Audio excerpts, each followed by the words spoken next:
The history of our story began long ago. At one point in time, around 3 billion years ago, we were floating around as little tiny atoms in the little petri dish of the world. Fast forward to around 6 million years ago, and we see the emergence of the first hominids, the family of primates that include humans. 1.9 million years ago, Homo erectus was the first species to leave Africa and colonize other parts of the world. They had larger brains than their primate ancestors. Around 400,000 years ago, the first evidence of the Neanderthals. Their bodies were adapted to the cold environments of Europe and Western Asia. Their distinctive facial features were some of the most human-like ever seen. Then came us, the only surviving species of the Homo genus. But how did Homo sapiens rise into a global dominance through the mechanism of civilization?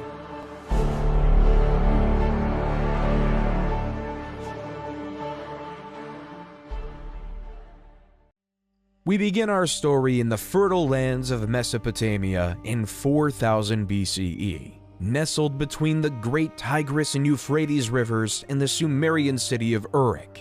Instead of relying on hunting and gathering like our ancestors of the past, the citizens of Uruk were able to develop a way to harvest cereal grains like wheat and barley. However, turning cereal grains into edible foods took a lot of work.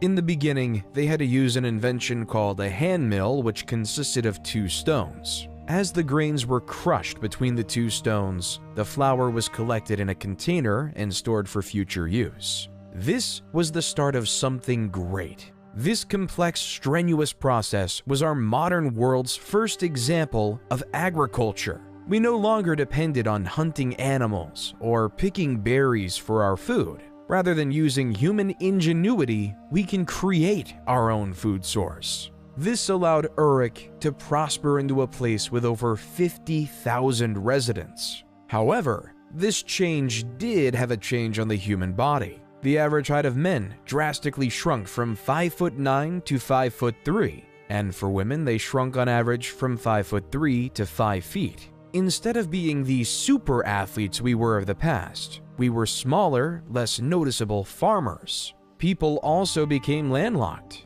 changing the very essence of what it means to be human. In the early 3000 BCE, according to legend, King Gilgamesh began his rule as a Sumerian king of his region. However, by the end of 3000 BCE, the Akkadians ousted the Sumerians. Sargon the Great took power and conquered all of Sumeria.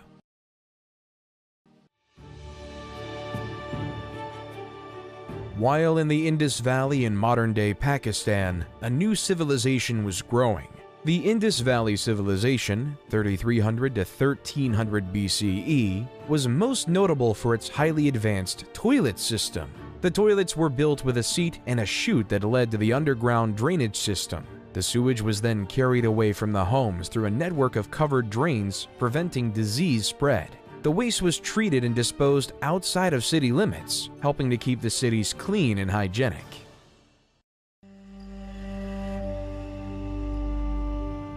While in Egypt, they were more consumed with building pyramids than basic human plumbing. This was because, in ancient Egyptian religion, it was believed that when a pharaoh was to die in the physical world, his spirit would continue to live on in the afterlife, in which they would continue to rule in perpetuity, and where they would be worshipped by the living. Inside these pyramids, the pharaoh's body was carefully mummified, a process believed to preserve his physical form and help ensure his spirit's journey to the afterlife. The pyramid was also filled with offerings and treasures intended to provide the pharaoh with the resources he would need in the afterlife. Every pharaoh wanted to make sure they were immortal. They wanted to succeed in the afterlife. They wanted to be worshipped forever. That's why it was an utmost priority for Egyptian pharaohs to build pyramids for themselves when laid to rest. It started when Pharaoh Djoser, 2667 to 2648 BCE, built the Step Pyramid at Saqqara, followed by Sneferu, 2613 to 2589 BCE, who built several pyramids, such as the Bent Pyramid and the Red Pyramid. Then came the pharaoh Khufu, (2589 to 2566 BCE), who built the famous Great Pyramid of Giza in a labor-intensive 20-year process, one that the world still marvels at today. Khufu was then followed by pharaohs Khafre and Menkaure, who built the slightly smaller second and third pyramids of Giza respectively. While over in China in the year 2100 BCE, the first Chinese dynasty was upon us. Like the people of Mesopotamia, the Chinese were ever reliant on agriculture, producing rice, wheat, and barley among other crops. However, as legend has it, the Yellow River flooded. These massive floods would destroy all the crops, leading to massive famine and suffering. However, not all was to be lost because Yu the Great was on his way. Yu was so distraught by this problem that he would spend his days traveling up and down the Yellow River. He found ways to divert the rivers by building levees and dikes so that he could regulate the waterways. Then, after 13 years of hard work, the floods could no longer wreak havoc on the land. The people were overjoyed, and Yu was hailed as a savior. That was the start of the first Chinese dynasty, the Jia dynasty. Though the accuracy of this tale is questioned by historians, it does establish an important precedent. The idea is that power ought to follow one's merit. An individual who deserves absolute power shall have absolute power. This idea would shape the world for years to come and cause the people of ancient China to follow him to create the first ever Chinese dynasty.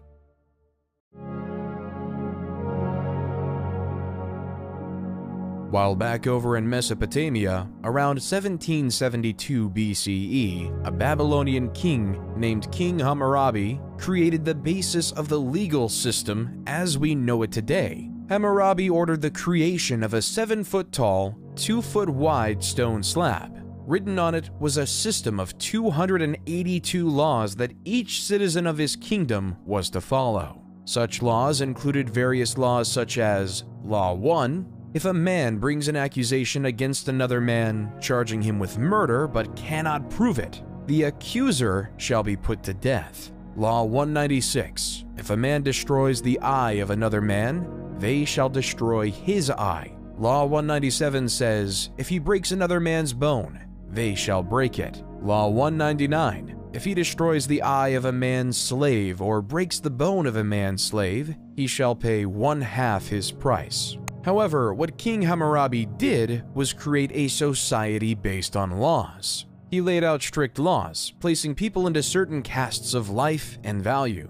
Everyone was worth a different amount based on what class they were in society. There was no illusion of equality in ancient Babylon. Instead, it was pretty clear the value of a noble's bone was worth more than a plebeian's, which in turn was worth more than a slave's. An idea we continue to see throughout history.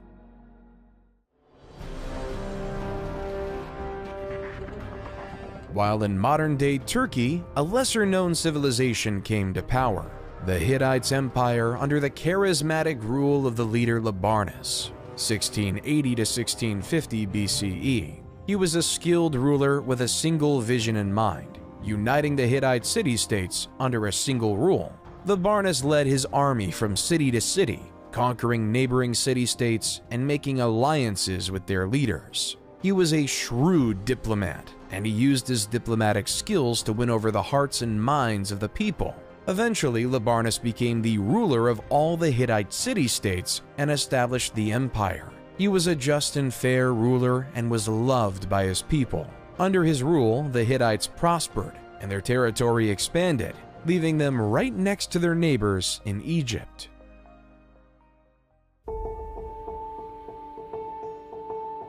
While in modern-day Greece, a collection of city-states emerged on the European continent. Mycenaean Greece, 1600 BCE to 1100 BCE, was dominated by an elite warrior society and consisted of a network of palace-centered states that developed rigid hierarchical, political, social, and economic systems. At the head of this society was the king.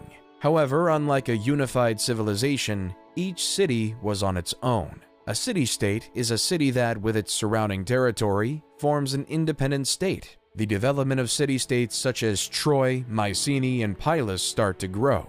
The first remnants of the Greek written language, known as Linear B, also started to emerge. The first record of any Indo-European Greek record we have today.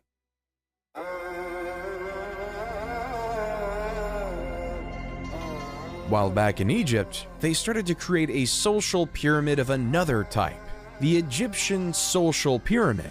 Like the Great Pyramid of Giza, it is more prominent at the bottom and tinier at the top.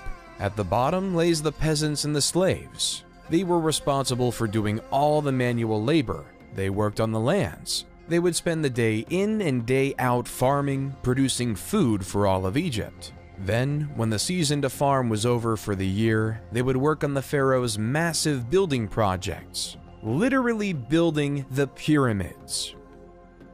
Slightly above the slaves came the artisans. They were the stonemasons, the plasters, and the sculptors who created the exuberant art the wealthy desired, and for Egypt is most known for today. Then came the merchants, who spent their days navigating the Nile, trading gold, papyrus, and linen to anyone who could afford it. They were well respected and able to make a healthy profit by selling. Then came the scribes. These masters of the world would go to specialized scribe schools just to master the language of ancient Egyptian hieroglyphics. In practical use, these scribes took account of the stores of food, various tax documents, and even the daily lives of the pharaoh. After the scribes came the soldiers. The soldiers were tasked with protecting the Egyptian empire. They dedicated their lives to defend or make preemptive strikes against their enemy. Generally, they were well fed. Then, near the top, came the bureaucrats. These high-ranking government officials did essential tasks at the top of society, like the viziers, who ran the logistical tasks necessary to run a civilization. The priests oversaw taking care of the temples to ensure the gods were well cared for. The nobles oversaw specific regions of the empire and kept order in said regions. At the top, the purpose of everyone below was the pharaoh, the king and the mediator between the gods and the world of men. The pharaohs will be known to be supreme, and all must succumb to it. When the pharaoh dies, he will be buried in a pyramid in which he will help eternally rule over the Egyptian empire.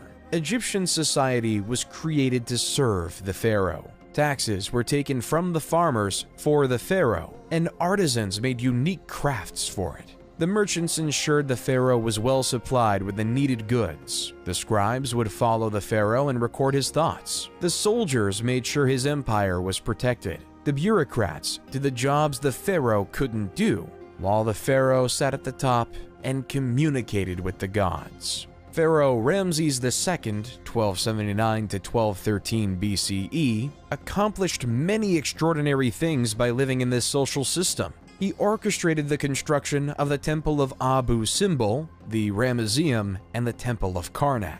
He was also able to grow the Egyptian empire and reconquer lands lost by other pharaohs, except for the land claimed by the Hittite Empire.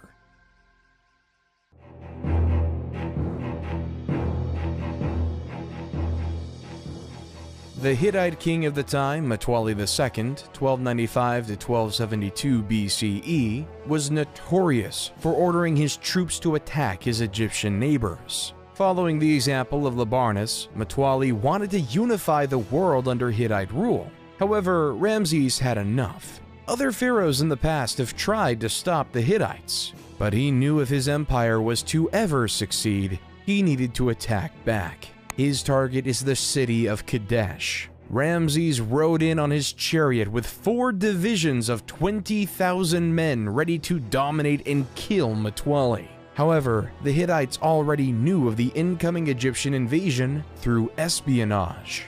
They fortified their city with 40,000 of his own men. A war was about to commence. Ramses decided to split up his divisions to force Mtwali out, but yet Mtwali never did.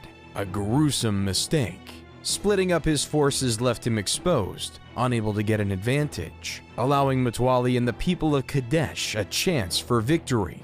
Historians believe that all they did was come out from the fortification of Kadesh and trap Ramses II's forces in his army by the river. But yet, for some unknown reason, they never did, leaving the Battle of Kadesh to end in a draw.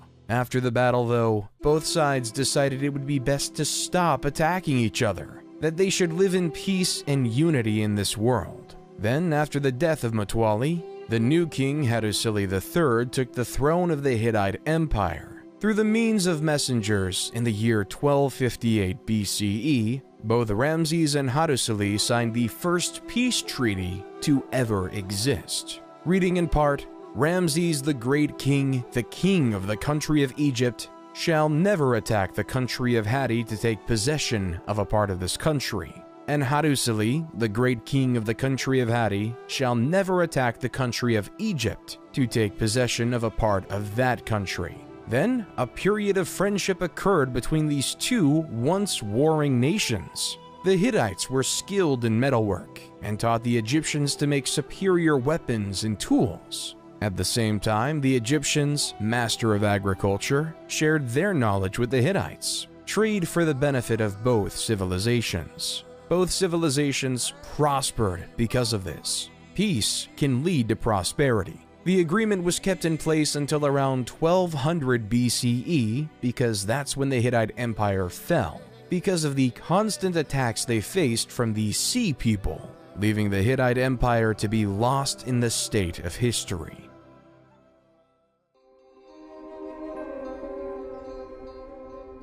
While on a continent far away, the first civilization in the Americas was taking foot in modern-day Mexico. The Olmec civilization, 1200 BCE to 400 BCE, is often considered the mother civilization of Native American civilizations. However, sadly though, not much is known about them, mainly due to their writing in a hieroglyph historians still can't decipher. One of the few remains we have are these 17 colossal stone heads. In Mesoamerican culture, there is this belief that the head alone could contain an individual's emotion, experience, and soul. We may not know their leaders' names like of other civilizations, like Ramses and Hammurabi. When looking through the eyes of a stone head, we can still feel their presence, and in some ways they remain immortal, enshrined in history. For one day we may learn who they are. While in the east, the Zhou dynasty, 1046 to 256 BCE, in China was taking its stride. The Zhou dynasty gained power because of the failures of the less critical Shang dynasty. They believed in the idea of a mandate from heaven. This resulted in 4 principles in the Chinese dynastical structure that would be repeated repeatedly. 1. Heaven grants the emperor the right to rule. 2. Since there is only one heaven, there can only be one emperor at any given time. 3. The emperor's virtue determines his right to rule. And 4. No one dynasty has a permanent right to rule. A ruler in dynasty could lose the mandate from heaven, and the heavens weren't always on the side of the rulers. Over time, it will fade into another dynasty. The heavens would send signs of droughts, famines, floods, and earthquakes across the land, signaling they'd lost the blessing from above. This is how the Shang dynasty fell, and the Zhou dynasty grew to prominence. The Zhou dynasty brought another style of government and the creation of feudalism. The system was straightforward, leading to another social pyramid. At the bottom lay the peasants, who were tied to the land and whose job was to produce crops for the empire. Then came the soldiers, whose job was to protect the lands from foreign invaders. Then the lords, who owned the land and taxed the peasants a portion of their crops, who in turn, the lord gave some of their crops to the king. The person in charge of the whole empire, the king, would then receive more crops and become very wealthy. All profits go to the king, and all work goes to the masses. Why would anyone just settle for a life of farming day in and day out? There are 2 reasons for this phenomenon. The first reason was due to necessity. It took many more people to feed an empire and a family back then. And the second reason being philosophy. Towards the end of the Zhou dynasty, the beginning of Eastern philosophy was created. Confucius created a philosophy system justly named Confucianism, which is focused on the importance of respect, loyalty, and responsibility in all relationships in life. A central concept of Confucianism is called Li, which can be translated as rituals, customs, or manners. Li refers to the formal and informal social conventions that guide societal behavior. It is seen as maintaining order and harmony in social relationships, while Lao Tzu created another philosophy called Taoism. The word Tao means the way or the path, and Taoism teaches that individuals should seek to align themselves with the natural flow of the universe, rather than fighting against it. Live your life as peacefully with yourself as possible, and don't worry about external things outside your control. Just focus on your farming. One of the most famous contemporaries from Taoism is the idea of yin and yang, representing complementary and interdependent forces in nature, such as light and dark, hot and cold, or masculine and feminine. Taoism teaches that by balancing these opposing forces, individuals can achieve harmony and fulfillment. Confucianism and Taoism made life bearable for ancient Chinese farmers. But as time progressed, the city-states that occupied ancient Greece grew. Around 800 BCE, the Greek city started to realize that the land they occupied was practically infertile, so to produce an essential staple of grain, they had to import it. Hence why the Greek states had to colonize the world around them. The city-state Miletus, at its height, had over 90 colonies throughout Europe, producing food for the Greeks. At its height, the Greek had set up colonies from modern-day Marseille in France to Rostov-on-Don in Russia. One of these new emerging city-states was Rome. As legend has it, Romulus and Remus were twin brothers abandoned by their parents and placed into the river Tibet. As the basket floated across the river, a female wolf discovered the two orphans and nursed them back to health. When Romulus and Remus became adults, they decided to find a city where the wolf rescued them. However, this created turmoil as both brothers wanted the site to be named after themselves. As Romulus and Remus fought relentlessly, eventually Romulus came up with the final blow and killed Remus, creating Rome in 753 BC. While the Greek city-states might have been colonizing, Cyrus the Great was about to take over an empire. At the time, the Persians were subjugated to the rule of the Medes Empire. According to legend, after his grandson Cyrus was born, King Astyages of Medes had a vivid dream that his little grandson would one day stage a revolt against him. King Astyages knew what to do and ordered his chief advisor to kill the baby. But the chief advisor gave the baby off to a shepherd to be raised instead. However, troubles weren't over for Cyrus. When he was 10, King Astyages found Cyrus. King Astyages wanted to kill him because the dream was very clear. This man will revolt against you. Yet, against his better senses, Cyrus was allowed to live. King Astyages' biggest mistake. When Cyrus was a man, he gathered his army and revolted against his maternal grandfather. The two, but as prophecy had it, Astyages surrendered in 550 BCE. However, Cyrus wasn't done conquering. He conquered Babylon and became the supreme ruler of Mesopotamia and even the Indus Valley civilization. The world was in Cyrus's hand.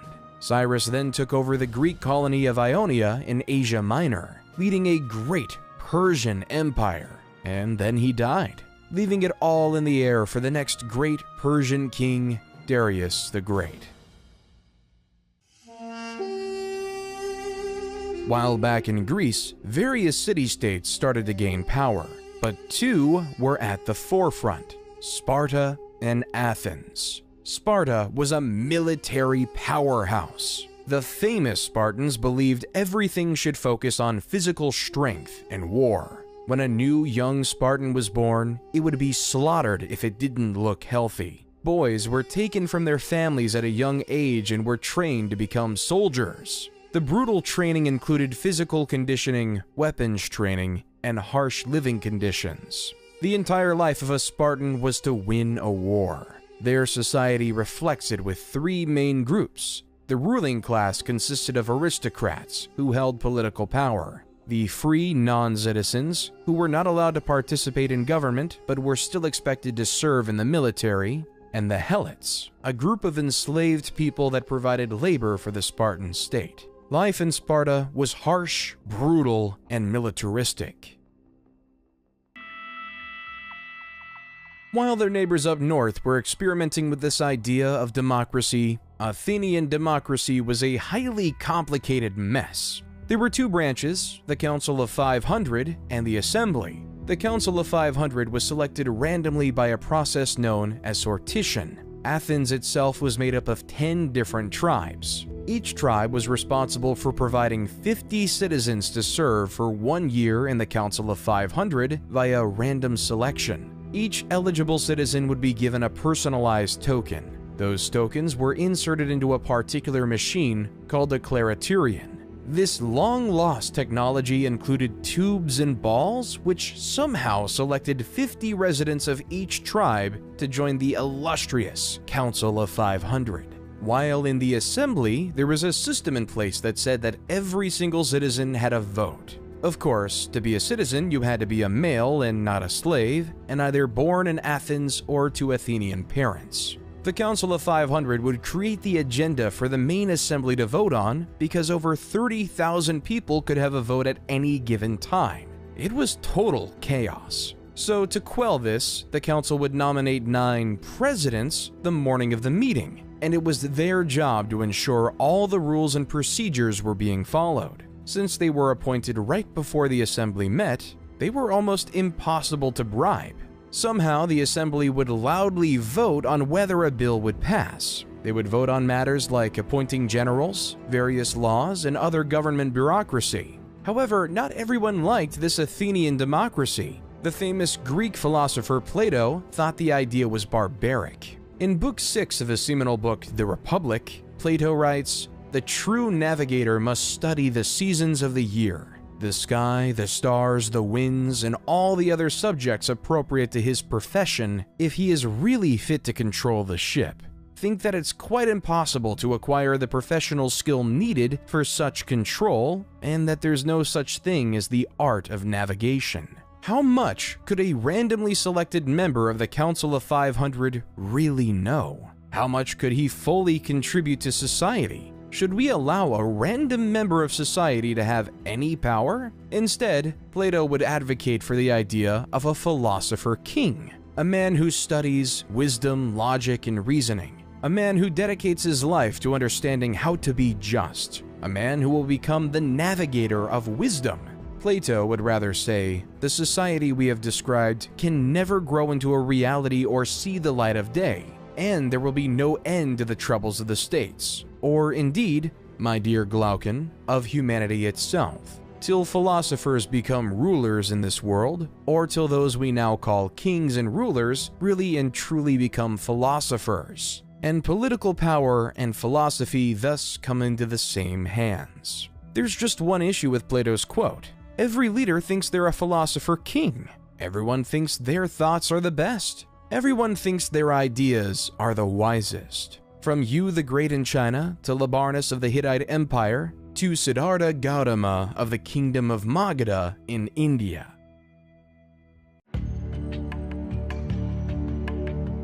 While not so far away, in the Indian Kingdom of Magadha, a spoiled prince named Siddhartha Gautama, 500 BCE, lived in luxury inside a palace. Inside this palace, Siddhartha could have anything he wanted. All the jewels, all the wealth, all the finest goods thrust upon him. His world inside of the palace was a utopia on earth. There was no want, need, or desire, and it was perfect. Until he went outside his palace compound, the only place he ever knew.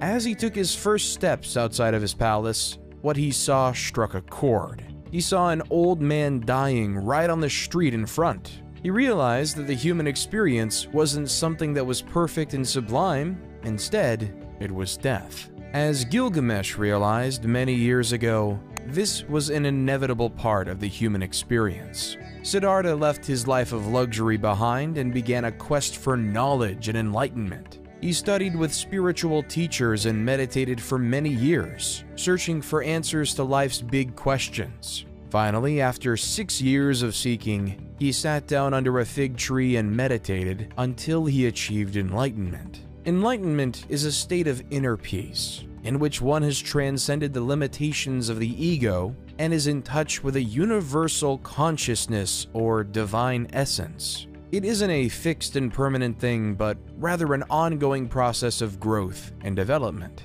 But under that fig tree, Siddhartha became known as the Buddha, or the Awakened One. He would spend the rest of his life traveling the countryside, becoming close to the Enlightenment.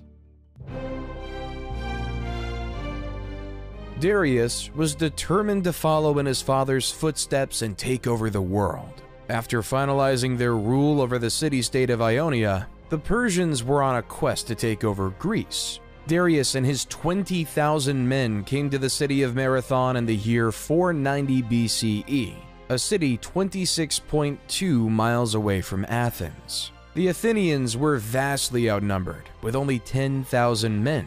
As the Persians were trying to regroup, the powerful Greek hoplites crushed the weaker Persian foot soldiers by routing the wings before turning towards the center of the Persian line. The remnants of the Persian army fled to their ships and left the battle. Early historians believe the battlefield littered 6,400 Persian bodies, while the Athenians lost only 192. So the Persians retreated, and an Athenian messenger named Pheidippides ran the 26.2 miles from Marathon to Athens, exclaiming with joy how the Athenians just beat the mighty Persian Empire.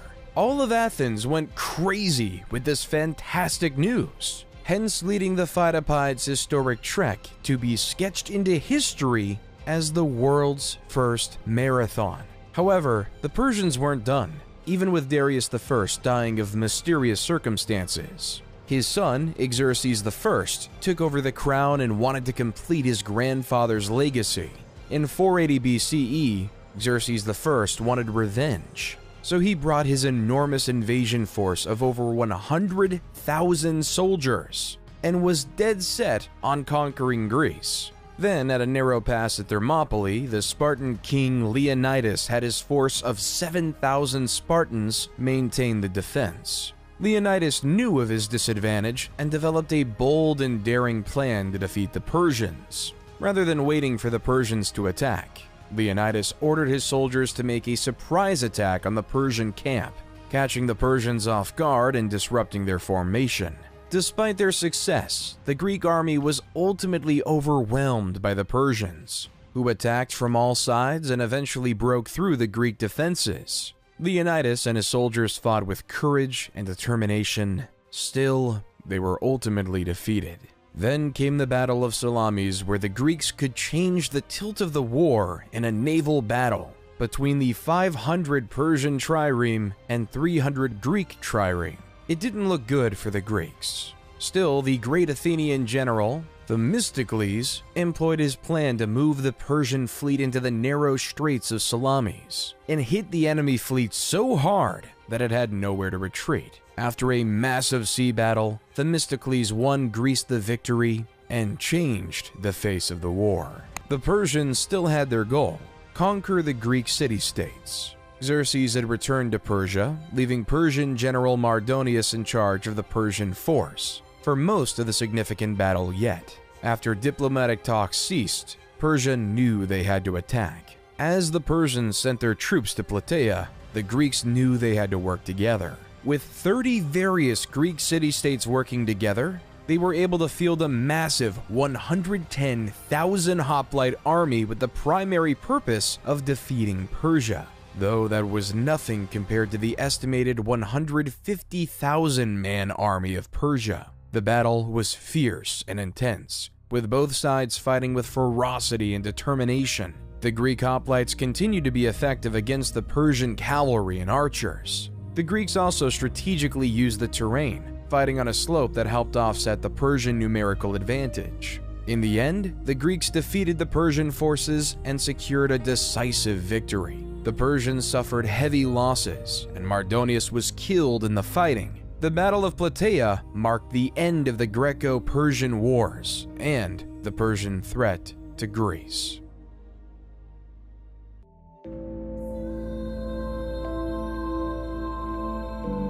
After the Persian War, life in ancient Greece was spectacular. A golden age of culture was upon us. With no longer having to face the threat of war, Athens was able to create architectural wonders, such as the Parthenon. The Parthenon sits upon the Athenian Acropolis, a prominent hill overlooking the city of Athens, to show its wealth and culture. No matter where you'll go in Athens, you can still see the Great Parthenon even today. Then came the theater. Around this time, the state would sponsor the most significant poets to create stories in the Athenian festival, called the City Dionysia, a festival designed to worship the Greek god of theater and fertility, Dionysus, creating playwrights such as Sophocles, Aeschylus, and Aristophanes.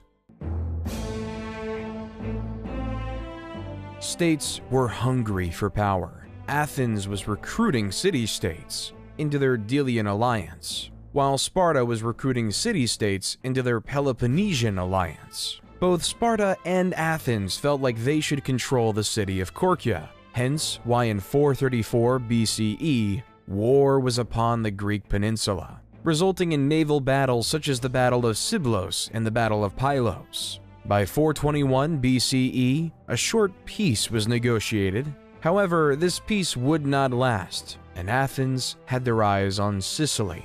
Initially, the expedition was going well.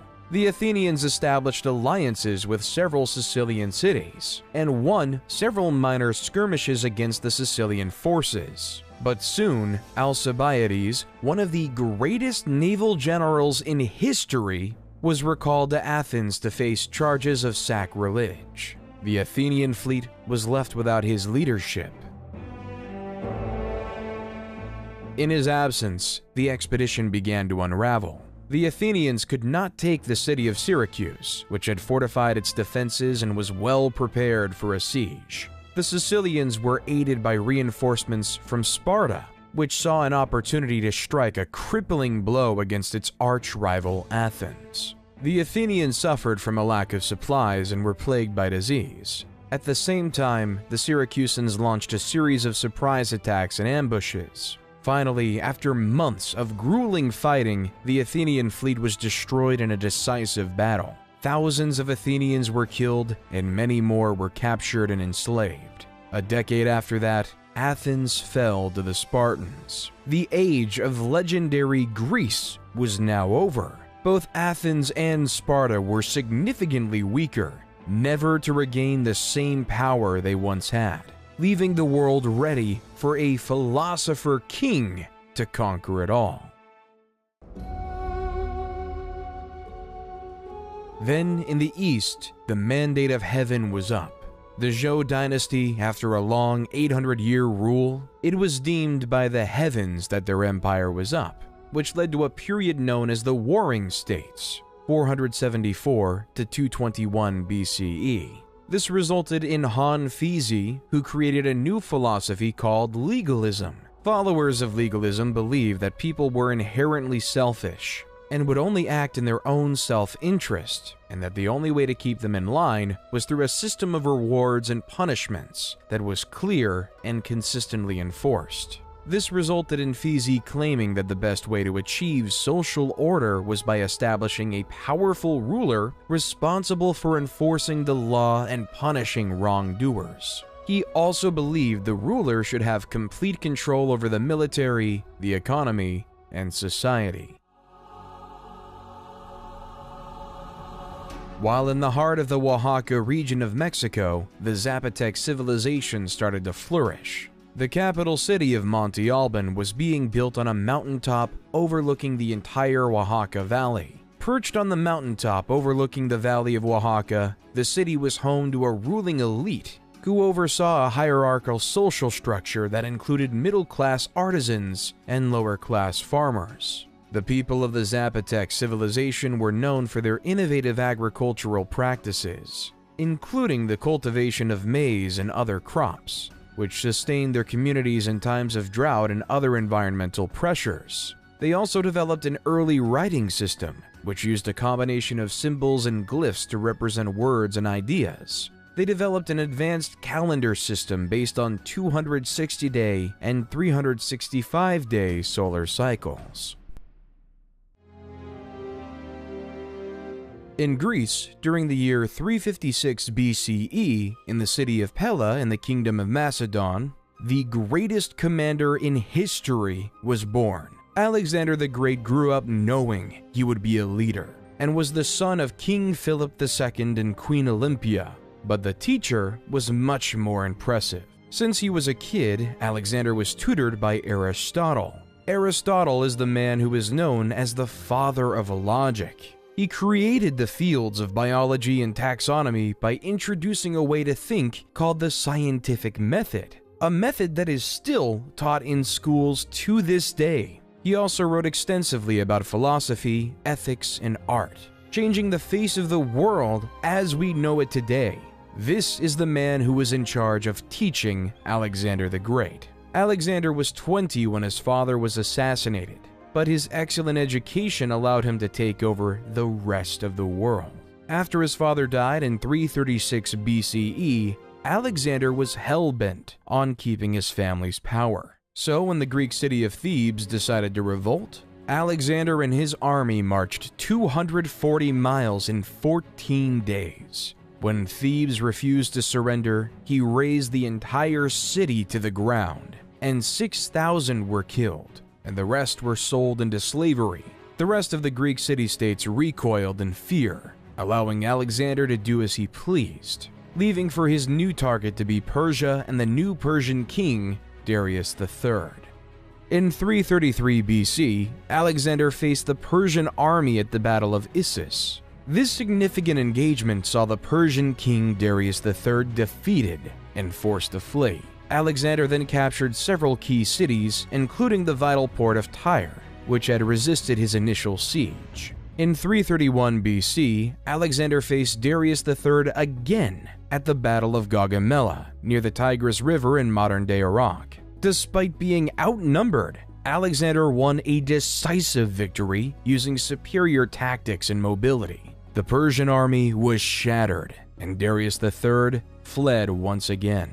Alexander then proceeded to capture the Persian capital of Babylon and took control of much of Mesopotamia. He continued his campaign eastward, winning battles in what is now modern-day Iran and Afghanistan. In 330 BC, he captured the Persian capital of Persepolis, a city of great wealth and cultural significance. But Alexander wasn't done. He wanted to expand eastward, eventually crossing the Hindu Kush Mountains into India. However, his troops grew tired of the endless fighting and refused to go any further, and Alexander was forced to turn back.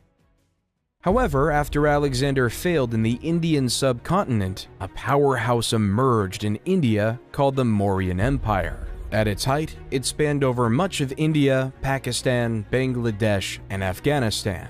However, this conquering came at much of a cost for its leader Ashoka the Great. In 261 BC, after the death of his parents, Ashoka decided that his empire needed to expand. In his sights, the kingdom of Kalinga. The war was bloody, the war was fierce. Over 100,000 people died. Ashoka couldn't sleep with himself. He didn't know how to deal with his actions that resulted in so much death. So he turned to the teaching of the Buddha.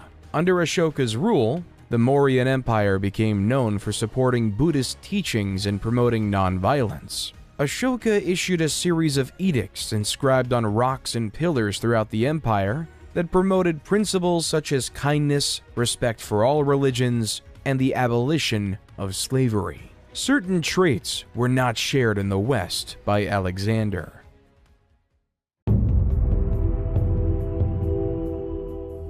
In the West, it was deemed honorable to die in combat, and a hero's death would be remembered forever. A farmer will die in anonymity. Alexander died a few years later in Babylon at the age of 32.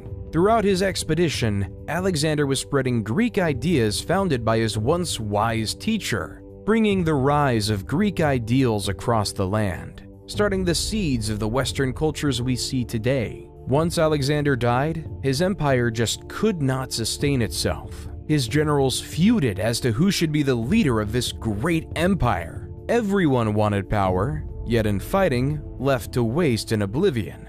Eventually, in 323 BC, after senseless wars, the Greek generals divided the world into three major empires: the Ptolemies in Egypt, the Seleucids in the east, and the Antigonids in Greece. Ptolemies, one of Alexander's generals, led Egypt into a period of prosperity. Inspiration by his former leader, Ptolemies built the Library of Alexandria, a hub for an intellectual scholarship. Intellectuals from all over will come to the library to exchange ideas and thoughts throughout the world, leaving us to have great philosophers like Plato and Aristotle to be the backbone of our culture. While the general Seleucid was given the keys to the city of Babylon. Babylon at this time was a cultural hub melting Greek, Persian, Indian, and Central Asian cultures. Seleucid, though, preferred Greek ideas and Greek language. The Seleucid Empire was at its height during the reign of King Antiochus III, 223 BC to 187 BC. Under King Antiochus III, the Seleucids encompassed a vast territory from modern-day Turkey to modern-day Pakistan, one of the largest empires on record until the rise of the Romans.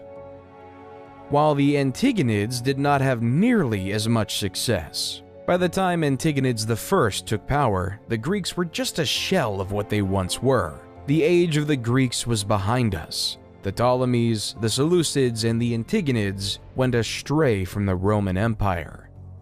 However, for Rome to rise, it had to face a powerful foe, Carthage. Both Rome and Carthage had a desire for the same city-state, Messina, on the island of Sicily. This would give either civilization a foothold to grab power in the Mediterranean. The First Punic War was upon us, and after 20 years of fighting, in the year 241 BCE, and the defeat of Carthage, the Treaty of Lutatius was signed. The peace, though, was short-lived. In 218 BCE, the Second Punic Wars began when the Carthaginian general Hannibal invaded Italy with his army, including elephants, to conquer Rome. Hannibal won several early battles, including the Battle of Cannae in 216 BCE. Still, he was ultimately defeated by the Roman general Scipio Africanus at the Battle of Zama in 202 BCE. The war resulted in the complete defeat of Carthage, which was forced to cede its territories to Rome, and the end of the Carthaginian Empire. There was no doubt in the world anymore that it was time for the Romans to take charge in the West. While in the East, after the end of the Warring States period, Qin Shi Huang and the Qin dynasty were an absolute power. 221 BCE to 206 BCE, Qin was determined to turn diverse China into a unified Chinese empire. He divided the lands into 36 command areas supervised by a governor, military commander, and imperial inspector. It was expected that you followed the will of Qin, or else you would face harsh penalties. The basic ideas of legalism in action, strong government, harsh laws, and inheriting knowing that humans were necessarily selfish. However, their mandate from heaven ran quite quickly. After Qin Shi Huang's death, China was in turmoil with another dynasty on foot. Liu Bang, leader from 206 to 195 BCE, after leading a revolt against the Qin, was declared emperor of the new Han dynasty. Instead of following the strict legalistic mindset of the Qin, Liu decided to set his empire as a Confucianist paradise. The ideals of moderation, virtue, and piety, as set through Confucianism, were marched throughout the empire, weaving the cocoon of a powerful dynasty. During the Han dynasty, the production of silk was ever increasing, and the idea of profits was in the minds of all. So in 138 BCE, Emperor Han Wu sent an imperial convoy to make contact with cultures of Central Asia and the Mediterranean. Then, after the routes were established, Chinese merchants and traders would bring their silk across the Silk Road to the Middle East and eventually Europe, where it would be sold at high profits, though in the beginning the route was relatively short. Because in 97 BC, Ambassador Kan Ying was sent to Rome with gifts of silk for their empire. However, Kan only got as far as Mesopotamia because he was told by the Parthians, the dominant empire in Iran at the time, that the journey would take years. Little did Kan know that he was misinformed, that the journey would have been relatively shorter, but the Parthians wanted to keep their spot as the middlemen. They did not want China and Rome to have contact with one another, creating a system of three empires smushed right up against each other: Rome in the west, Parthians in the center, and China in the east. Then in 86 BCE, Greece, already being weakened by the conquest of Alexander the Great, was now the target of the Roman Empire. General Lucius Cornelius Sulla led an army of legions to the forefront of Athens. He besieged Athens for several months, brutally torturing the citizens within. Eventually, when Athens fell, he ordered his soldiers to loot and pillage the city, destroying many important cultural treasures. This takeover cemented Rome as a superpower. Athens no longer had the power, but rather it was in Rome. While in 63 BCE, General Pompey was tasked with capturing Jerusalem and the region of Galilee, the Romans quickly captured the cities, forcing Galilee to be placed under Roman rule, including a small village called Nazareth. The Romans' desire to expand didn't end in Galilee, though. In 58 BCE, Julius Caesar was appointed governor of the Roman Province of Sicilian Gaul, northern Italy, with the express assignment of conquering the rest of the Gauls. At the time, the Gauls were a group of Celtic peoples who lived in that area that is now France, Belgium, and parts of Switzerland, Germany, and Italy. However, it was Caesar's job to take over these Celtic tribes, while the Gauls, who were insistent on their independence, all had to work together under the leadership of Vercingetorix in a last-ditch attempt to stop the Romans. As Caesar brought his troops to Alesia in 52 BC, war was upon us. Alesia was surrounded by a double wall and a ditch, with additional fortifications on the town's hills. Vercingetorix had gathered a large force of Gallic warriors inside the town. In contrast, Caesar had assembled a sizable Roman army outside the walls. Caesar realized that a direct assault on the town would be complex. So he surrounded the Gallic forces and starved them into submission. He ordered the construction of a series of fortifications around Alesia, including a circumvallation wall that encircled the town, and a second wall and ditch that faced outward to defend against any attempts to break out. Over several weeks, Caesar's forces engaged in a grueling siege of Alesia, with both sides suffering heavy losses. The Gallic warriors inside the town made several attempts to break out, but they were repelled by the Roman forces. The tide of the battle turned in favor of the Romans when a second Gallic army, led by Vercingetorix's ally Commius, attempted to relieve the siege. Caesar sent a detachment of his forces to intercept the Gallic reinforcements. After a fierce battle, the Roman soldiers emerged victorious. With his forces surrounded and facing starvation, Vercingetorix was forced to surrender. He emerged from Alesia and offered himself as a prisoner to Caesar, effectively ending the Gallic resistance to Roman rule. Throughout the next 2 years, Caesar crossed the Gallic Empire, conquering and implementing it into Rome. The Gauls were implemented into Rome, even gaining citizenship within the empire. However, the Senate was not happy with Caesar. Even though he had great success against the Gauls, the Roman Senate wanted him to stop. They did not like the popularity Caesar was gaining, nor the power he was controlling. So the Roman Senate called upon Caesar to resign his command and disband his army, or risk being declared an enemy of the state. This led Caesar to an essential choice to make. Will he either follow the will of the Roman Senate or ignore them and start a bloody civil war? Roman law at the time prohibited any general from crossing the Rubicon River and entering mainland Italy with a standing army without the expressed permission of the Roman Senate. To do so would be treason, and this tiny stream would reveal Caesar's intentions and mark the point of no return. Civil war was imminent as Caesar and his army marched over the Rubicon. Battles in Corfinium and Pharsalus showed the Senate that Caesar was a worthy foe. So the Roman Senate appointed his son-in-law, Gnaeus Pompey, to lead the Roman forces against his father-in-law. Both parties knew the importance of Spain, due to it providing a link between Italy and the rest of Europe. The two armies clashed near the town of Leda in northeastern Spain.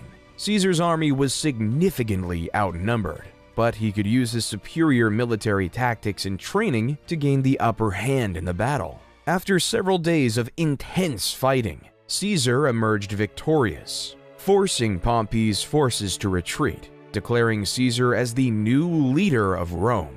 When Caesar made it back to Rome, the crowds were chanting, "Hail Caesar! Hail Caesar!" The people then decided that he would be the dictator of Rome for life. Caesar immediately set to work, implementing a series of reforms and policies aimed at improving ordinary Romans' lives and strengthening the central government's power. He ordered the construction of new infrastructure, such as roads, bridges, and aqueducts, which helped to connect different parts of the city and improve trade and commerce. Caesar also enacted a series of political and social reforms, including granting citizenship to many people living in the Roman Empire and creating new laws and customs that were based on Roman practices. He encouraged the spread of the Latin language and culture throughout the city and established the Julian calendar, which is the basis of the calendar we use today. However, Caesar's reign was short-lived because 2 years later, in 44 BC,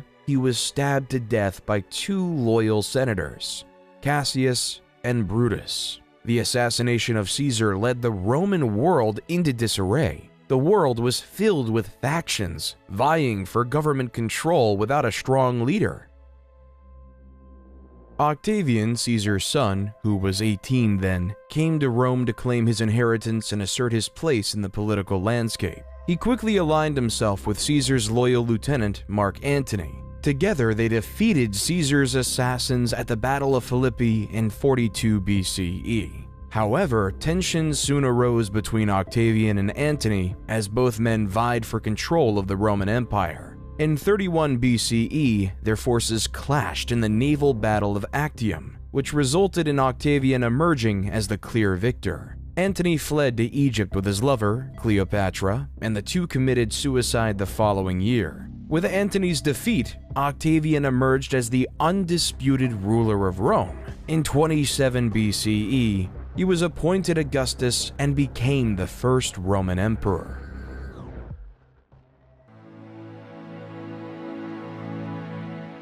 During Augustus's reign, a man who would change the world was born in the Roman-occupied city of Bethlehem, Jesus Christ. The Gospel of Luke says, "In those days a decree went out from Caesar Augustus that all the world should be registered. This was the first registration when Quirinius was governor of Syria, and all went to be registered, each to his own town." Luke 2:1-3. This census was an essential factor in Roman society because it established the population counts in these various communities, making it possible to tax these various citizens. So the highly pregnant Mary and her betrothed husband Joseph had to travel 90 miles on foot from Nazareth to Bethlehem to complete this legally required Roman census. When they arrived in Bethlehem, many other descendants of the King of David, or members of the Jewish faith, were also going to Bethlehem for the census. They found out that there was no room for them in the inn, so they were forced to take shelter in a stable where Mary gave birth to Jesus. Jesus was later named King of the Jews. After Jesus' birthday and the completion of the census, Mary and Joseph returned to Nazareth with their extraordinary son. As the years of Jesus went on, stories about him grew. More and more followers began to worship Jesus as their Messiah.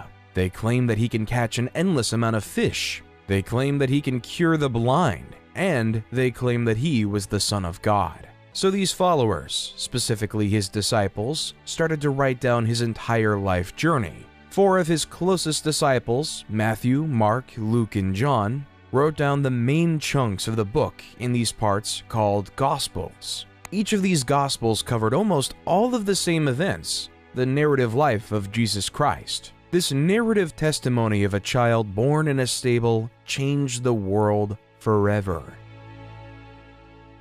Even though many loved Jesus, some viewed him as a threat. Emperor Tiberius succeeded Augustus and reigned from 14 AD to 37 AD. Tiberius was notorious for his delators, a network of informants rewarded for spying and reporting on suspected traitors and criminals. Criminals reported on by the delators had to face a treason trial, often resulting in executions or forced suicides. His prefect of Judea at the time, Pontius Pilate, was no stranger to the harsh punishment of traitors. As Jesus was influencing more and more people, he became more of a political threat. So, following the guidelines of Emperor Tiberius, Pilate was given no practical political choice other than to execute Jesus on the cross. Roman law was evident then. One must follow the emperor's will, or else they will perish. As Jesus was crucified on the cross, a new religion was born: Christianity. In the beginning, Christianity was just a small sect of Judaism. Nevertheless, its growth would be unparalleled. Paul of Taurus would take the word of his chosen Lord across the known world. From Greece to Turkey to Syria, the word of Jesus Christ spread. His missionary tales are now documented in the New Testament as the Book of Acts. The more Paul went to different places, the more followers he gained. On the same token, it created more enemies. The divide between monotheism and polytheism was on the rise. It was beginning to get a lot tougher for Romans to accept a religious population that didn't believe in gods like Mars and Jupiter. So when the Great Fire of Rome occurred in July of 64 AD, Emperor Nero quickly blamed it on the Christians. The Great Fire was an event that destroyed 2/3 of the city of Rome. So, in order to pay for these massive repairs, Nero instituted heavy tributes across the empire. To meet at least a proportion of the costs, Nero also started to print more Roman currency, creating an inflationary effect for the first time in the empire's history. However, the individuals who lived under Roman rule, which wasn't in Rome proper, were upset by this new policy. So, in the holy city of Jerusalem in 66 AD, a revolt was on. At first, the first Jewish revolt succeeded, and the Jewish forces quickly expelled the unprepared Roman army. Then, the rebels gained some traction in the neighboring villages in Galilee. In response, the Roman Emperor Nero sent the general Vespasian to meet the Jewish forces, an endeavor that pushed most rebels into Jerusalem proper by the time Vespasian was proclaimed emperor in 69 CE. Then, around Passover in 70 AD, Vespasian and his forces sieged the city, depleting it of food and water within the walls of Jerusalem. The Jews started to quarrel within, leaving them more vulnerable to attack. By August, the Romans breached the defenses, killed much of the population, and destroyed many of their holy sites. With the Jews decimated, the strength of polytheism lived long. Then, in 98 to 117 AD, under Emperor Trajan, the Roman Empire was able to expand its greatest territorial extent, spanning all the way from modern-day Britain to the Persian Gulf. Roman rule was everywhere. Well, except for in the Americas, because the Romans didn't even know they existed. In the Americas, we can see the growth of various civilizations across the Andes located in modern-day Peru and Chile. The Mochi civilization was able to build monumental structures, like the Huaca del Sol and Huaca de la Luna, impressive pyramids that were the center of their religions. They also created advanced fertilization techniques that used bird droppings as fertilizer. Their highly centralized government made everyone know their place in society. While a little bit more south, the Nazca civilization is one enthralled in mystery. The people of Nazca created a series of large-scale geoglyphs consisting of hundreds of individual figures, including geometric shapes, animals, and human-like figures, by removing the dark reddish-brown iron oxide-coated pebbles covering the surface of the Nazca Desert. These lines are now called Nazca lines, the purpose of which is still unknown to this day and subject to conspiracy theory today. Around 100 AD, the Zapotecs started establishing Monte Alban, their capital. It was one of the first examples of urban planning in the Americas. The city was laid out in a grid pattern, with main roads and smaller side streets leading to plazas and public buildings. The city was also divided into different districts, each with specialized functions, such as residential, administrative, and religious, leaving it to be in use for 1,000 years after that.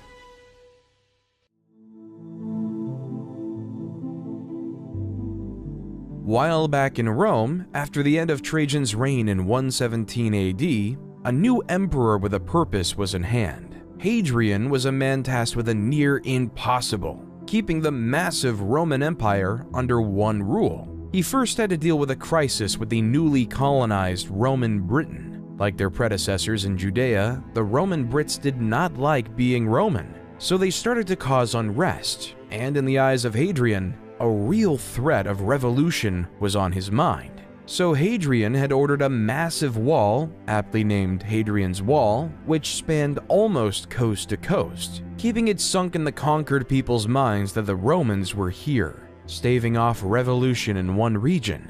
However, in Galilee, things weren't as peaceful. Simon Bar Kokhba led a rebellion of the Jewish people to free themselves from Roman rule. As you see, Rome was developing a new city called Aelia Capitolina over the ruins of Jerusalem from the last revolt, with temples dedicated to polytheistic gods like Jupiter. By 132, Bar Kokhba took the bottle of Nasi, head of state. Many Jews regarded him as the Messiah who would save the Jewish people and restore their independence. Kokhba's troops would storm Aelia Capitolina, almost knocking out entirely the Roman garrison controlling the city. Hadrian, though, would not have it, so he sent a force of 120,000 men to the lands of Judea to conquer and force the Jewish people into submission. As Cassius Dio says in the History of Rome, 50 of their most important outposts and 985 of their most famous villages were razed. 580,000 men were slain in the various raids and battles, and the number of those that perished by famine, disease, and fire was past finding out. Thus, nearly the whole of Judea was made desolate. History of Rome 69.14, 1-2. Rome made it clear that it was not to be taken lightly. While in China, the message was quite different. The ideas of Buddhism were spreading, along with the Chinese philosophies of Confucianism and Taoism, and built a dynasty. These three philosophies worked together to make the Han Dynasty stronger and more united in many ways. While in America, the Mayan architects went across northern Petén and designed a series of short, broad temples with wide staircases flanked by enormous stucco masks. These stucco masks were made of plaster, and some burned and powdered limestone. The Mayans built these stone armatures into elaborate deity faces to capture the soul of the gods and bring it to the people. A temple like the E7 sub, yes, historians name Mayan temples like military submarines, is a pyramid with 16 stucco masks. Each allows us to go deeper into the souls of these deities of the past. In the Middle East, a new empire was emerging with roots in the past. A man named Ardashir claimed to have royal blood that traced all the way back to Cyrus the Great. Ardashir claimed that he should be the true ruler of the Persian Empire, not those frauds of the Parthians. Ardashir was able to unite the various tribes of Persia, In 224 AD, Ardashir I led his forces against the Parthian king Artabanus V in a significant battle at Hormozgan. The Sasanian forces, known for their cavalry, defeated the Parthians and captured Artabanus V. With this victory, Ardashir I declared himself king and established the Sasanian Empire. Ardashir I quickly established a centralized government and built a new capital at Ctesiphon on the Tigris River. He re-established the Zoroastrian religion, which had been suppressed by the Parthians, as the empire's official religion. He also built a powerful military machine with skilled cavalry and archers. He began to expand his territory by conquering neighboring regions. As the Parthians were on their way out, so were the Han. The Han dynasty's downfall was marked by political instability, economic problems, external threats, internal rebellions, and power struggles. The weakening of central authority allowed regional warlords to seize power, and the government's attempts to address economic issues were unsuccessful. External threats and rebellions weakened the dynasty even further. A warlord named Cao Pi declared himself emperor and established the Wei dynasty, officially ending the Han dynasty.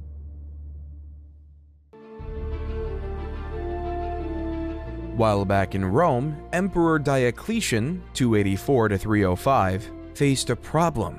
Rome was becoming too large and impossible to manage. So Diocletian created the Tetrarchy and divided the region into 4, where each region was governed by a separate emperor. Within the Tetrarchy, there were 2 types of emperors, Augustus and Caesars. Diocletian chose Maximian to be his equal to Augustus. In contrast, Galerius and Constantius were appointed to be Caesars. However, this system created uncontrolled chaos and anarchy. Each emperor had desires for power and ambition, and it all came to a head in 305 when power shifted. Both Diocletian and Maximian retired, and in 306, Constantius died. 3 out of the 4 original leaders were left out of the system, leading to a power vacuum to come.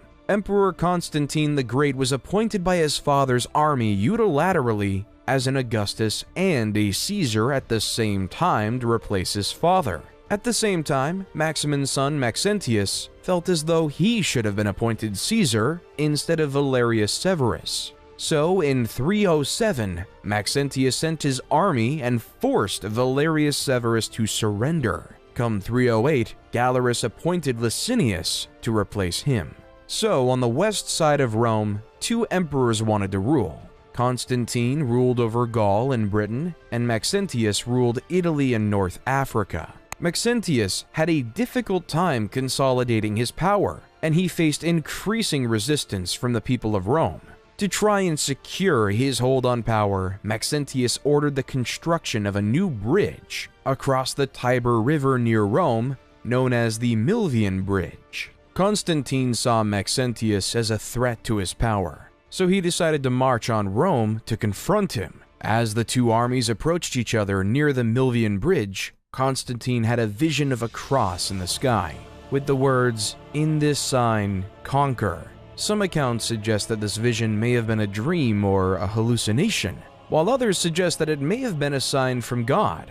Regardless of the nature of the vision, Constantine took it as a sign that he would be victorious in battle if he fought under the sign of the Christian cross. He had his soldiers paint this symbol on their shields and banners, and he went into battle with renewed vigor and confidence. The battle was fierce and brutal, with both sides suffering heavy losses. Maxentius had a larger army, but his troops were spread out and disorganized. Constantine was able to take advantage of this, and he was able to push Maxentius's forces back towards the Tiber River. In the chaos of the retreat, Maxentius was forced off the Milvian Bridge and into the water, where he drowned. Shortly after his victory, Constantine met Licinius at Mediolanum, modern Milan, to confirm several political and dynastic arrangements to produce the Edict of Milan. This edict gave power for Eastern Rome to Licinius and Constantine's sole power of the West. More importantly though, this document extended religious tolerance for Christians. and restored any properties confiscated from them during the persecution. However, the peaceful coexistence of both rulers was short-lived. Though the edict allowed for the safety of Christians, Licinius was still very much a paganist. Their differences started to grow. All came near the city of Chrysopolis in 324 AD, where both armies went and fought. Constantine's military might was on display. He was able to force the Eastern Roman army towards the sea, leaving many to be killed or captured. Constantine was declared the sole leader of Rome, and Licinius was declared dead by hanging. He renamed the Eastern Roman capital from Byzantium to Constantinople to celebrate his victory. Then in 325 AD, Constantine presided over the First Council of Nicaea, when the 300 bishops established the now famous Nicene Creed, which declared that Jesus Christ was begotten, not made, and of one substance with the Father. Constantine was finally baptized as a Christian on his deathbed in 337 AD.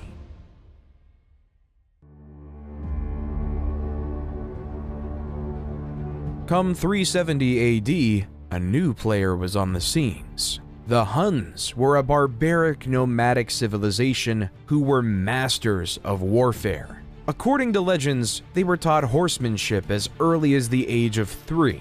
Also, they would attack their own with a sword to teach them how to endure pain. These people weren't to be messed lightly with. When they crossed the Volga River in 370 on their horses and lusted for blood, the Alan civilization didn't stand much chance. 2 years later, they attacked the Ostrogoths, an eastern tribe of Germanic Goths who harassed the Roman Empire by frequently attacking their territories. By 376, the Huns had attacked the Visigoths, the western tribe of Goths, and forced them to seek sanctuary within the Roman Empire. As the Huns dominated Goth and Visigoth lands, they earned a new reputation as the new barbarians in town and seemed unstoppable.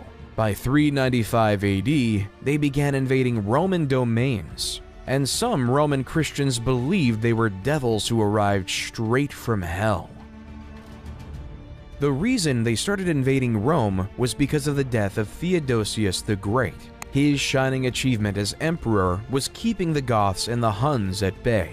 But on death, he decided to follow the ideas of Diocletian and split the empire up again, splitting up control between his two sons, Arcadius in the east and Honorius in the west, making Theodosius the last leader of a united Rome. With Honorius in charge, the incapable general made Western Rome an easy target to be bullied. The Visigoths, looking for a new place to live, had their eyes set on Rome. So throughout the early 410s, the Visigoths ransacked various Roman cities. Then, on August 24th, 410, the Visigoths sacked Rome, taking control of this historic city. It was the first time in nearly 800 years that a foreign army occupied the city of Rome. However, the Visigoths couldn't maintain control of Rome. Instead, they continued to ransack Roman territories until they established their kingdom in 418 in modern-day Spain.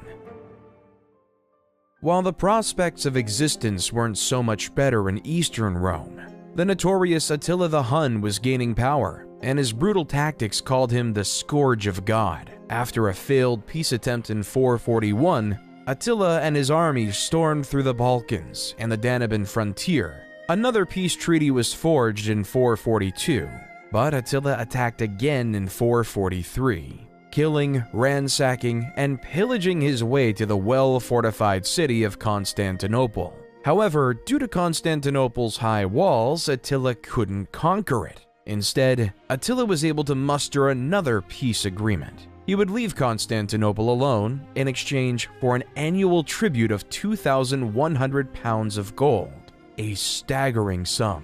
Then in 451, the Huns invaded the Gauls, allowing the once enemies of the Visigoths and the Romans to wise up and work together to fight the Huns. According to legend, the night before the imminent battle, Attila consulted sacrificed bones and saw that thousands of his army would fall in the fight. The next day, his premonition came true.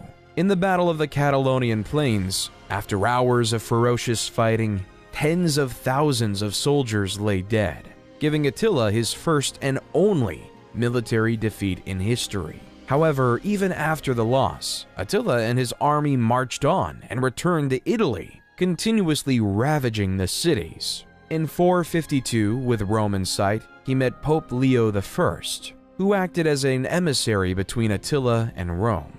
There's no record of what they discussed. Still, according to legend, the apparitions of St. Paul and St. Peter appeared to Attila. They threatened to kill him if he didn't negotiate with Pope Leo I. Attila decided to pull out of Italy and return to the Great Hungarian Plain, whether because of his fear of the Pope and his saintly allies, or because of his troops were stretched too thin and weakened by malaria. However, the struggle for Western Rome wasn't over.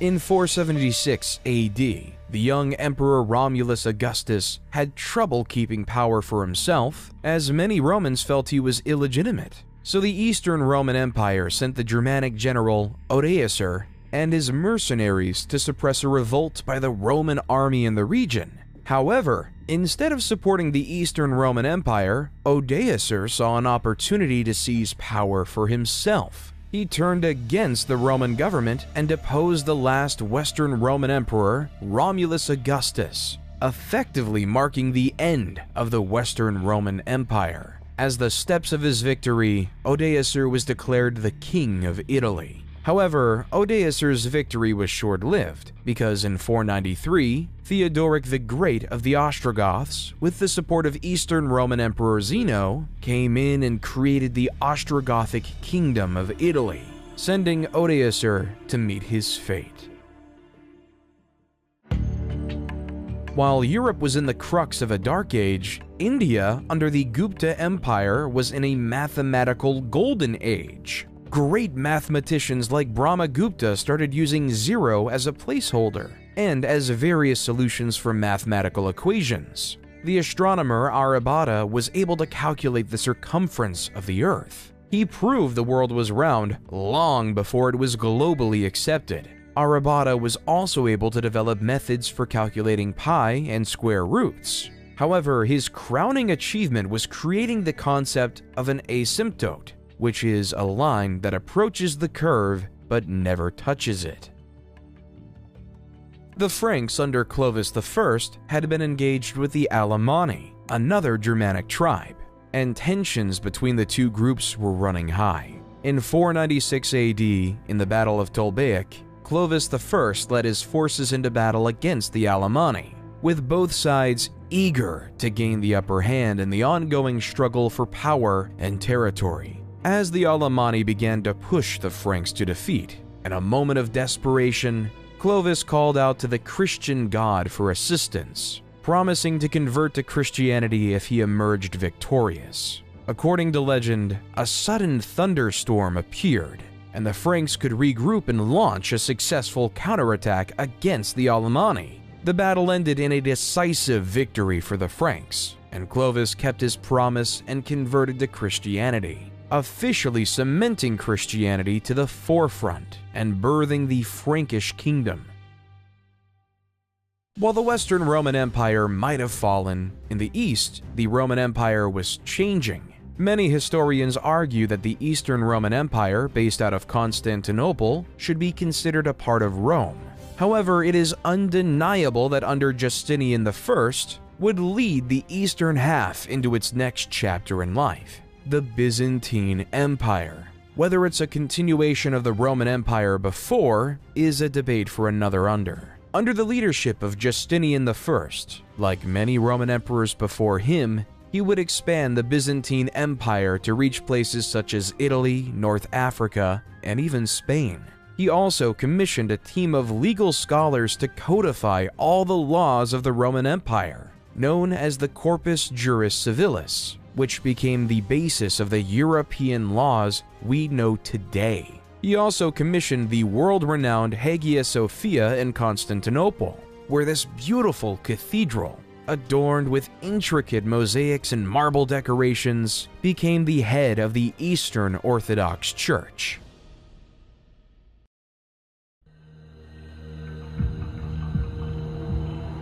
However, Jesus wasn't the only prophet at the time. In the small town of Mecca, a nomadic tribe called the Quraysh gave birth to a man who would change the religious world yet again, Muhammad. Muhammad was orphaned at an early age and was raised by his grandfather and later his uncle.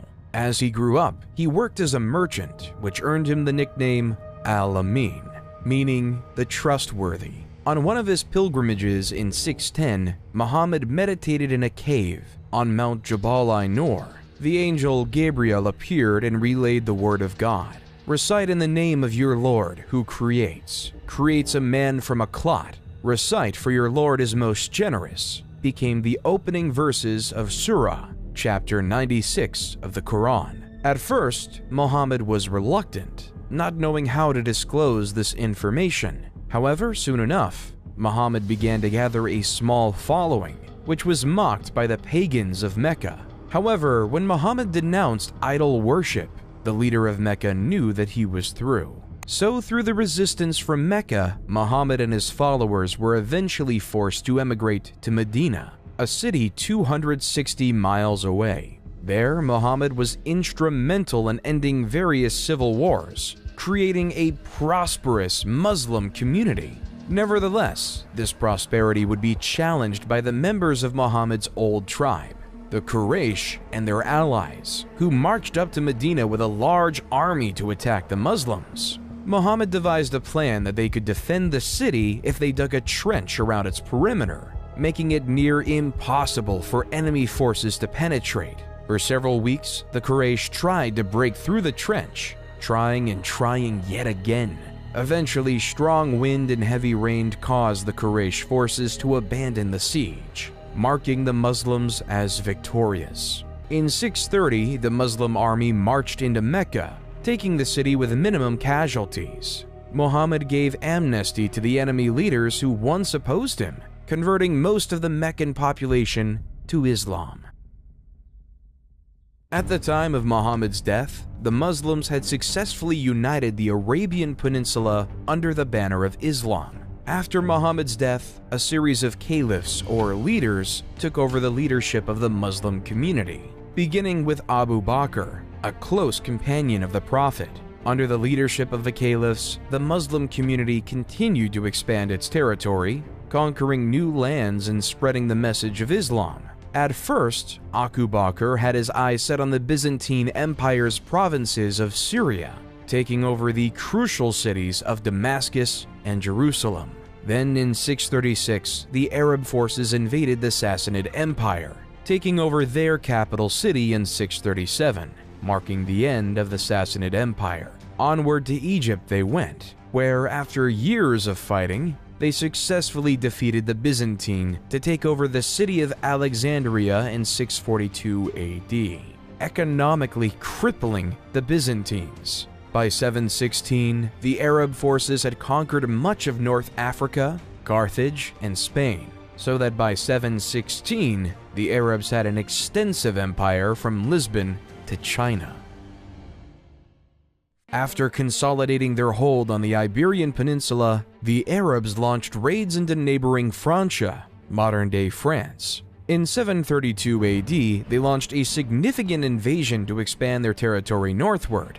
The Arabs' forces, led by Emir Abdul Rahman al-Ghafiqi, quickly conquered several cities in the region, including Bordeaux and Tours. However, Charles Martel, the military leader of the Franks, assembled a large army to meet the Arabs in battle. The battle of Christianity versus Islam. Both empires wanted to keep their own faith. The Arabs wanted to impose their religion onto the Franks. The two forces clashed near Tours on October 10, 732 AD. The battle was fierce and lasted several days, with both sides suffering heavy casualties. In the end, though, Charles Martel and the Franks emerged victorious, and the Arab forces were forced to retreat back to Spain, ending the massive expansion of the Arabic Empire.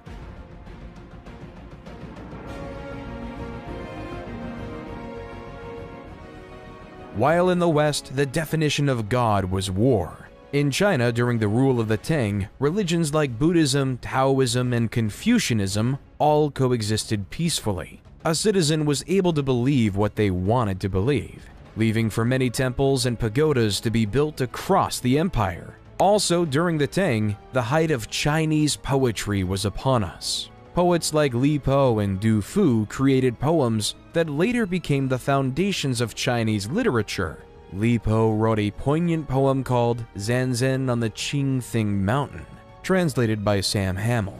The birds have vanished down the sky, now the last cloud drains away. We sit together, the mountain and me, until only the mountain remains. Charlemagne, also known as Charles the Great, became the king of the Franks in 768. Charlemagne was a skilled military leader who expanded the Frankish Empire through successful campaigns. He conquered much of Western Europe, including modern-day France, Germany, Italy, and Spain. Charlemagne was also a devout Christian and worked to spread Christianity throughout his empire. In 785, Harran was declared caliph instead of focusing on conquering like his brethren. He instead focused on the scientific growth in the new capital city of Baghdad. Harun al-Rashid wanted to create the House of Wisdom, a library and research center that attracted scholars from around the world. These scholars would come to the House of Wisdom with the desire to learn. They've translated the works of the past, as well as developing the science of algebra, chemistry, sociology, and the concept of infinity. While the Vikings had a different idea of progress. The Vikings were a group of uncivilized pagans from modern-day Scandinavia who wanted to gain material wealth. So June 8, 793 AD marked the beginning of the Viking Age in Europe. Lindisfarne was a small, isolated island off the northeast coast of England that was home to a famous monastery and considered one of Europe's most important centers of learning. On the day of the raid, a group of Viking warriors, likely from Norway or Denmark, landed on the island and attacked the monastery. The Vikings pillaged the monastery, killing many monks and taking others as slaves. The raid was a brutal and unexpected attack on a place of great religious and cultural significance, and it sent shockwaves throughout Europe.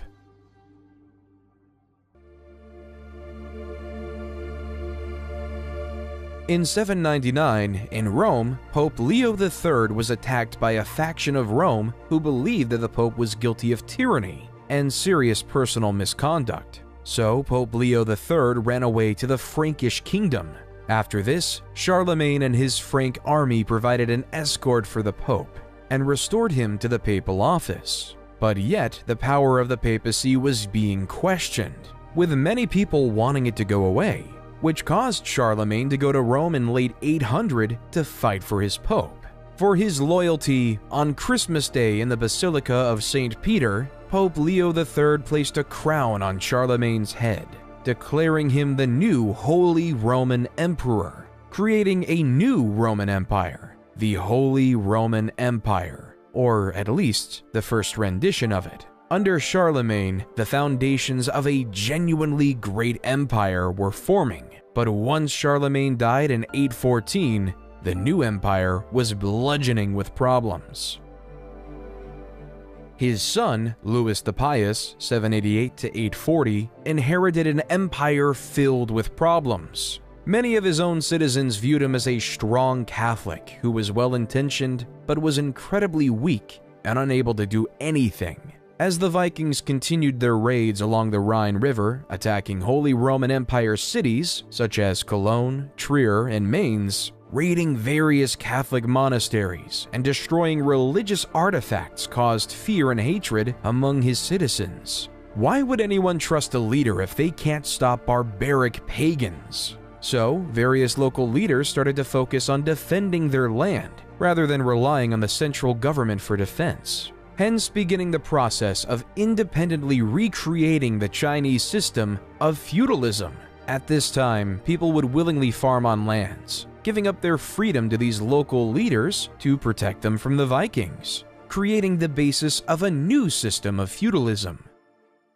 While the Holy Roman Empire might have been fighting with the Vikings and the Byzantines were fighting with the Arabs, in 820, a group of Arab raiders landed on the island of Crete. Over the next several years, Arab forces gradually gained control of the island, overcoming the resistance of the Byzantine defenders. The conquest was completed in 827, and Crete became part of the Arab Empire. The conquest of Sicily and Sardinia followed a similar pattern. In 827, a large Arab fleet landed on Sicily, and Arab forces quickly gained control of much of the island. They then moved on to Sardinia, which fell to the Arab invaders in 828.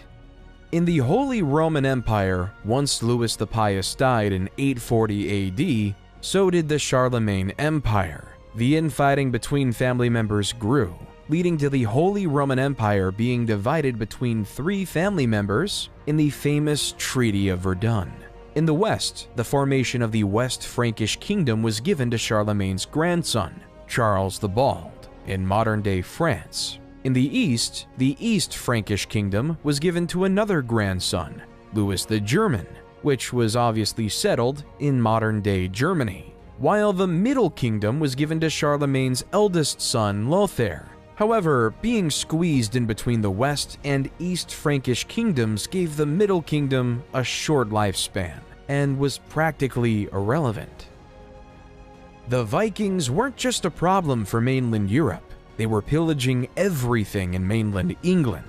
So in 871, the new King of Wessex, Alfred the Great, rose to power with one thing in mind: keeping everyone safe. Alfred built a network of fortifications known as burhs, designed to protect his people from Viking attacks. He also developed new military tactics and strategies and fostered alliances with other Anglo-Saxon kingdoms. Unlike in Great Britain, though, the Vikings were actually invited to Russia. According to Russian legend, the tribes in Russia were tired of dealing with political strife, so they invited the Varangians, a sect of Vikings, to establish order and a government over there. Hence, Rurik came with his two brothers to the city of Novgorod, and using the Vikings' famous force, they were able to establish order in the city, declaring Rurik as their new king, creating the Kievan Rus dynasty. Under the military leadership of Oleg, one of the Rurik kingsmen, the Kievan Rus started establishing Smolensk and Kiev in modern-day Ukraine, creating the forefront of Russia today.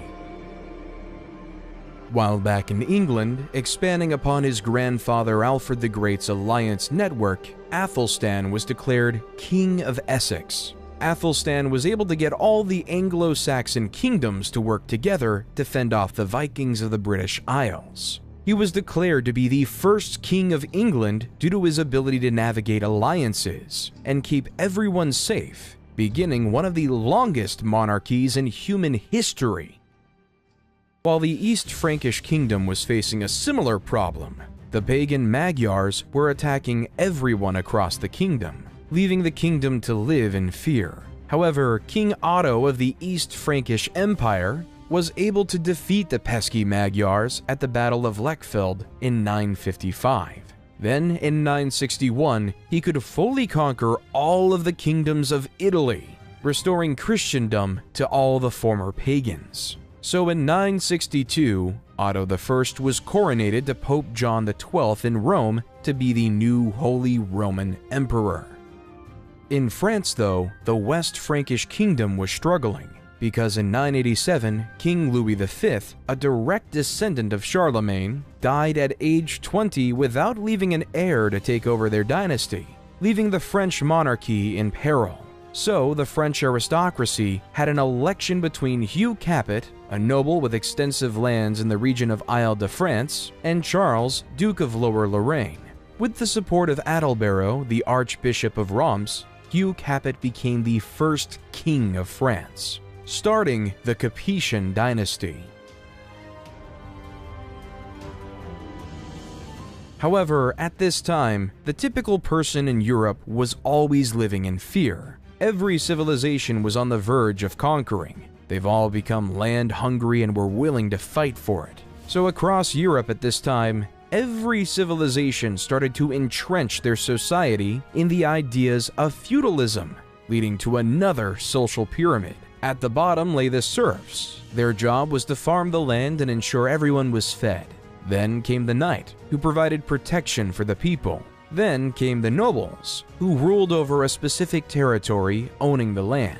Then came the kings, as previously mentioned, who gave lands to the nobles. But all the way at the top was the Pope, because the Pope could speak directly to God and had God-given ownership of all the lands. In the early 11th century, Leif Erikson was sent on a voyage to discover lands west of Greenland. If you look at a map, west of Greenland is the Americas. So Leif and his crew ventured to this new mystical land called Vinland, in modern-day Newfoundland, Canada. Leif and his crew spent the winter in Vinland, establishing a small settlement and trading with the local indigenous people. They also explored the surrounding area, which they found rich in natural resources, including timber, fish, and game. Leif and his crew returned to Greenland in the spring, where they were greeted as heroes for discovering new lands. Little did Leif know that he discovered a new continent for his European people. Though significantly less is known about the Americas, some historians believe that at the time, a similar type of expansion happened in the American continent, like in Europe. Sadly, we just don't have the historical records from this unique period. We know that the Mayans down in South America were building the impressive cities of Tikal, Palenque, and Chichen Itza, having a population of anywhere between 2 and 10 million. We also know that there were various tribes across the north, including the Cherokee, the Navajo, and the Inuits. The Inuits are most likely to have interacted with Leif's fleet. While back in Europe, in the holy city of Jerusalem laid the very famous church, the Church of the Holy Sepulchre. According to Christian belief, this church was built on the day Jesus was crucified and resurrected. However, in 1009 AD, Arab Caliph al-Hakim ordered the destruction of this sacred holy site. All of the sacred sites were destroyed, leaving them completely annihilated. When the news reached Europe, Christians were horrified. Pope Sergius IV sent a circular letter to all churches, calling for a holy fight in the Middle East and the expulsion of Muslims from the Holy Land. But yet the Arabs of the Abbasid Caliphate would actually be expelled by another before Jerusalem. The Seljuk Turks, a Central Asian Turkic people of the Muslim faith, were beginning to grow their empire. In 1055, they took over the Abbasid Caliphate capital city of Baghdad. The Seljuk Turks initially respected the caliph, but the Seljuks took over the city over time. In 1076, they captured Medina, followed the next year by the capturing of Mecca, the holiest city in Islam.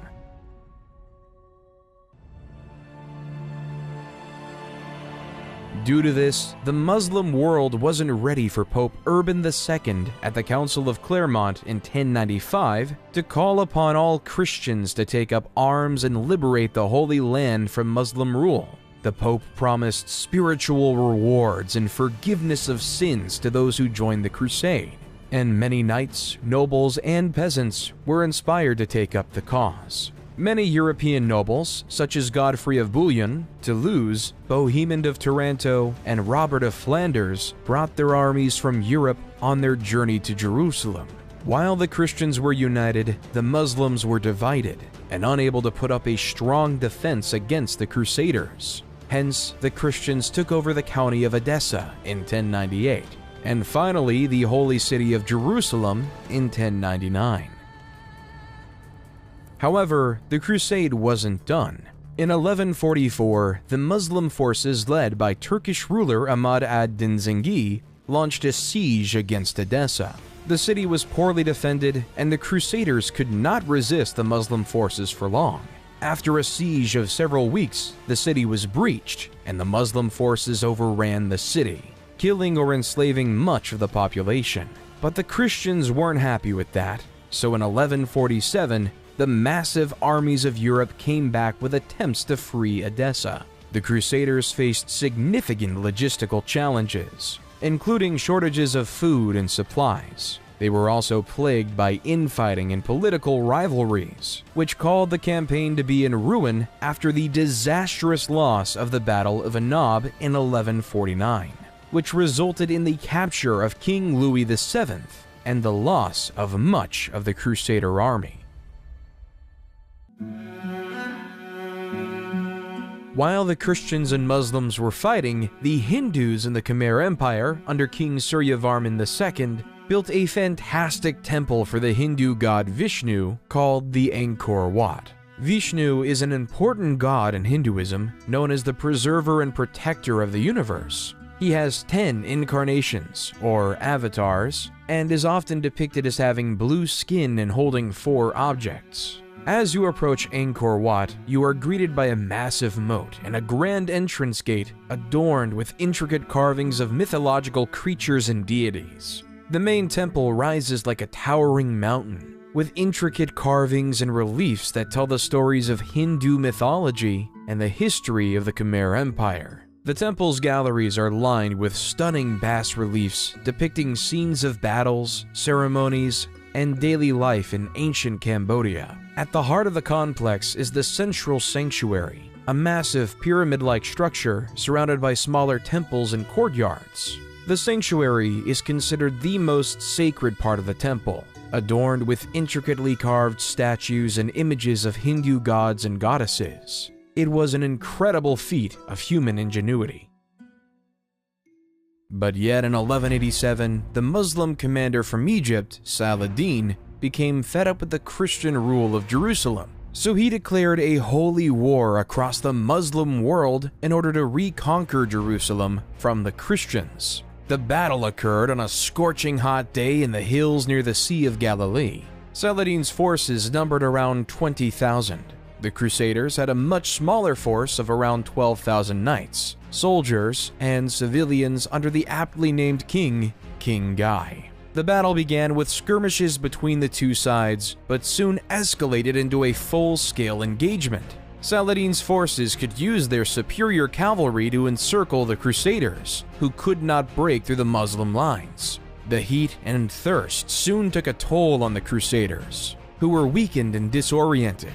The Muslim forces took advantage of the situation. They launched a fierce attack, breaking through the Crusader lines and capturing many knights. King Guy and a small group of knights were able to escape the battlefield. Still, the majority of the Crusader army was destroyed. The loss of the battle was a severe blow to the Christian forces in the region, and it paved the way for Saladin's conquest of Jerusalem. But the Christians weren't going to allow that, so guess what happened? Another crusade. This time, the 3 most powerful monarchs at the time, Emperor Frederick I of the Holy Roman Empire, King Richard I of England, and King Philip II of France, sent their best armies to reconquer the holy city of Jerusalem.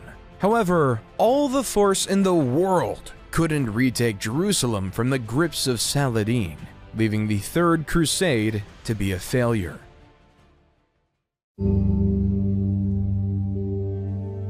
Genghis was born to a mother kidnapped by his father and forced into marriage. Legend holds that he came into this world clutching a blood clot in his right hand. Before he turned 10, his father was poisoned to death by an enemy clan. Genghis's clan then deserted him, his mother, and his 6 siblings to avoid having to feed them. However, he soon began to make friends with the other clans throughout the Mongolian mountainside. By 1206, he had united all the various tribes, uniting 1 million people. For the time, Genghis was quite progressive. He made it illegal to sell and kidnap women, banished the idea of enslavement of any Mongol, and even allowed freedom of religion. When it came to war, though, Genghis was as barbaric as the next one. His first campaign was against the Shisha kingdom in 1209. His army of mostly cavalrymen on horses quickly outnumbered and destroyed the kingdom. His next target was the Jin dynasty in China. From 1211 to 1214, the outnumbered Mongols ravaged the countryside, causing food shortages, resulting in the Jin army killing tens of thousands of their own peasants just so their elites could live. In 1214, the Mongols besieged the capital of Zhongdu. now Beijing, and burnt it to the ground. In the early 13th century, King John was facing increasing pressure from his barons, who were demanding greater rights and protections under the law. In response to their demands, John agreed to meet with the barons and negotiate a settlement. The result of these negotiations was the Magna Carta, a document that set out a series of rights and freedoms that the king could not violate. Among these rights were the right to a fair trial, the right to due process of law, and the right to be protected from arbitrary arrest and imprisonment. The Magna Carta also established the principle of habeas corpus, which required the government to produce a prisoner in court and provide a lawful reason for their detention.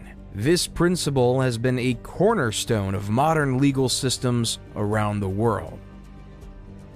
Then in 1217, there was another crusade, this time led by King Andrew II of Hungary and Duke Leopold VI of Austria, with the same goal in mind: to take over Jerusalem. The Crusaders successfully captured the city of Damietta in 1219, but they could not advance further into Egypt. After a series of setbacks, including capture and imprisonment of many Crusaders, the Christian forces were forced to abandon their campaign in Egypt. The Crusaders eventually agreed to a treaty with the Muslim forces, allowing them to leave Egypt unharmed, but without achieving their ultimate goal. Genghis Khan wasn't done though. In 1219, went to war against the Khwarezm Empire in present-day Turkmenistan, Uzbekistan, Afghanistan, and Iran. During his raids, the Mongol hordes swept through one city after another, taking over the likes of Bukhara, Samarkand, and Urgench. Skilled workers such as carpenters and jewelers were usually saved, while aristocrats and resisting soldiers were killed.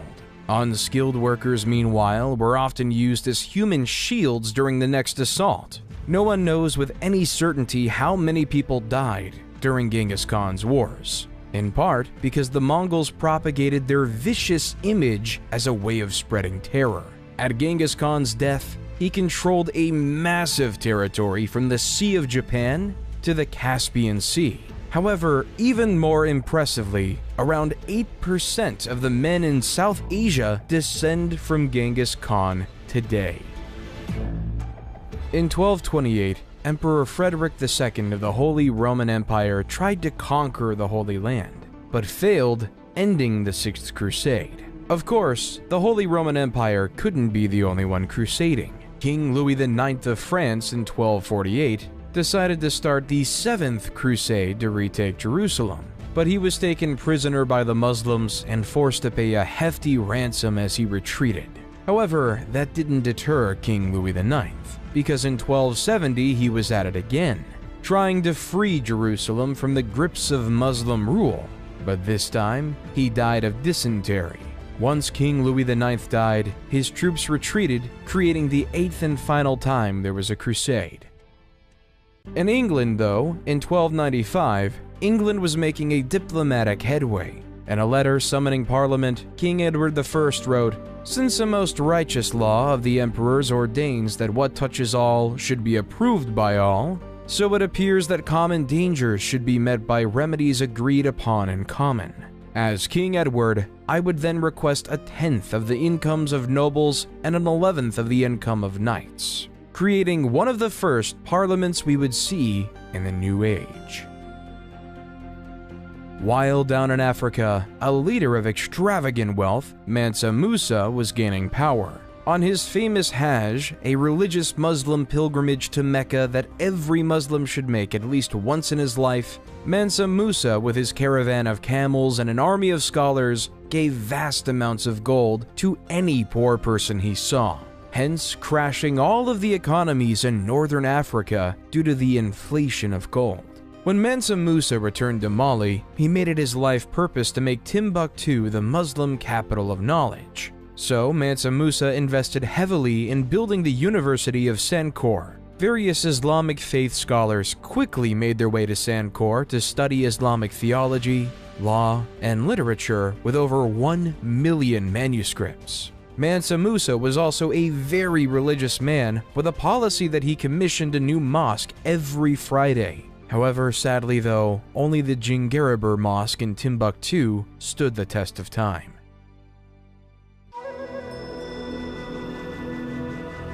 In the Americas though, another built on riches was being created.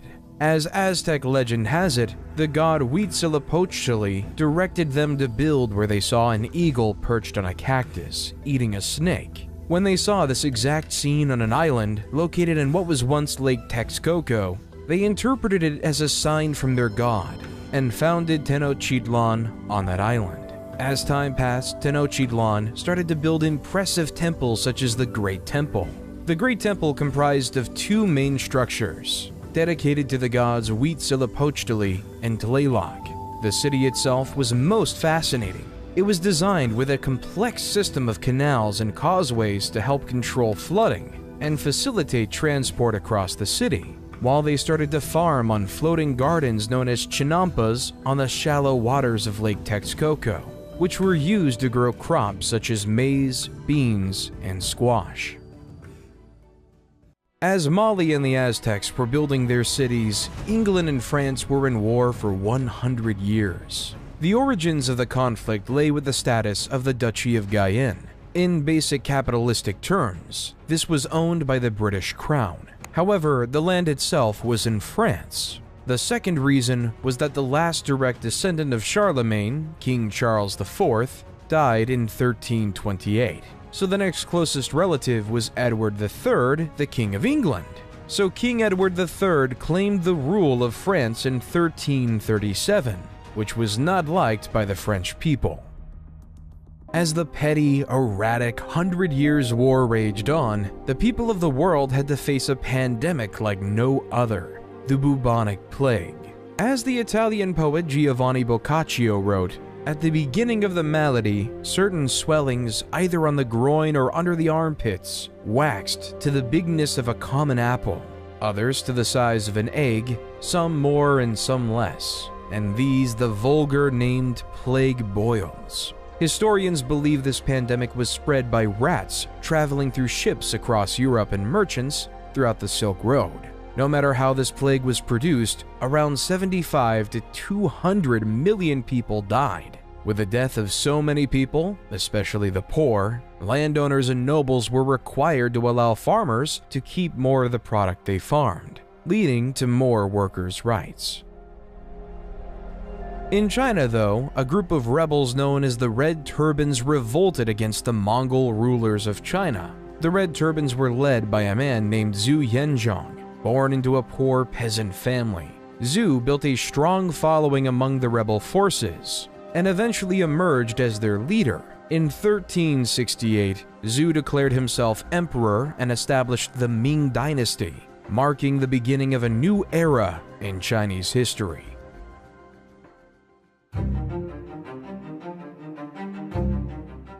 In 1428, at the age of 16, Joan left her home in the village of Domremy and traveled to the court of Charles VII, where she asked for permission to lead the French army against the English. At first, her request was met with skepticism and disbelief. Still, Joan persisted and eventually won the support of the French commanders. Joan's first major military victory came in the Siege of Orleans in 1429. She led the French troops in a series of daring attacks on the English forces, and she broke the siege and liberated the city. This victory boosted French morale and helped to turn the tide of the war in their favor.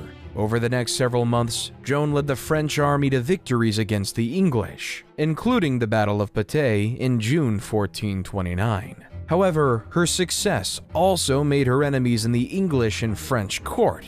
In 1430, she was captured by the English and put on trial for heresy and witchcraft. Joan was subjected to a grueling trial. She was accused of various crimes, including dressing in men's clothing, practicing sorcery, and hearing voices. Despite the odds against her, Joan remained steadfast in her faith and her belief that she was carrying out God's will. In the end, Joan was found guilty and sentenced to death by burning at stake. She was executed on May 30th, 1431 at 19. Then, 20 years later, in the Battle of Castilian, Charles VII of France led a French army which defeated the English army, effectively ending English territorial claims in France. While back in the great city of Constantinople, the Byzantine Empire was declining, weakened by years of war, political instability, and economic turmoil. In contrast, the Ottoman Empire, led by Sultan Mehmed II, was on the rise, and the Sultan saw an opportunity to expand his empire and gain control of the strategic city of Constantinople. By 1453, Mehmed II led an army of 80,000 soldiers, including elite Janissary troops and a powerful artillery force, to besiege Constantinople. The Byzantine defenders, led by Emperor Constantine XI, were vastly outnumbered and outgunned. They faced a seemingly impossible task to hold off the Ottoman assault. The Ottomans bombarded the city with artillery for nearly 2 months, causing extensive damage to the walls and fortifications. The Byzantine defenders, meanwhile, struggled to maintain morale and keep their troops fed and supplied. Then, on the fateful day, May 29, 1453, the Ottomans launched a massive assault on the city. Climbing up, covered by siege towers, they were able to breach the walls and gain access to the city. Despite putting up a valiant defense, the Byzantine defenders were overwhelmed, and the Ottomans were able to storm the city and capture the capital, causing the great Byzantine Empire to fall. In 1453, all paths no longer led to Rome, and all traces back to the empire of Caesar were erased. It was replaced by the beginning of utter Ottoman domination in the region, ushering in a new era of Turkish power and influence in the Mediterranean. While the Byzantines might have been falling, the Russians were finally gaining their independence. At the time, the Mongol Empire was ruling over Russia, demanding that various Russian towns pay tribute or face the wrath of the Mongols. However, in 1472, Ivan the Great refused to pay such tribute. Over the next several years, he built up his military strength and was able to drive out the Mongol garrisons from various cities and towns throughout Russia. In 1480, the Mongols demanded that Ivan pay tribute or face military action, but after a tense standoff, they finally retreated. Ivan's victory was the beginning of a free Russia and the decline of the Mongolian Empire. Then in 1492, as Christopher Columbus sailed the ocean blue, the Europeans discovered the New World. Set initially on finding a path to India, instead he landed on an island in the Bahamas, which he aptly named San Salvador. When he and his crew set up camp, he met the Lucayans, skilled fishermen and farmers, who welcomed him and his crew and provided them with food and supplies.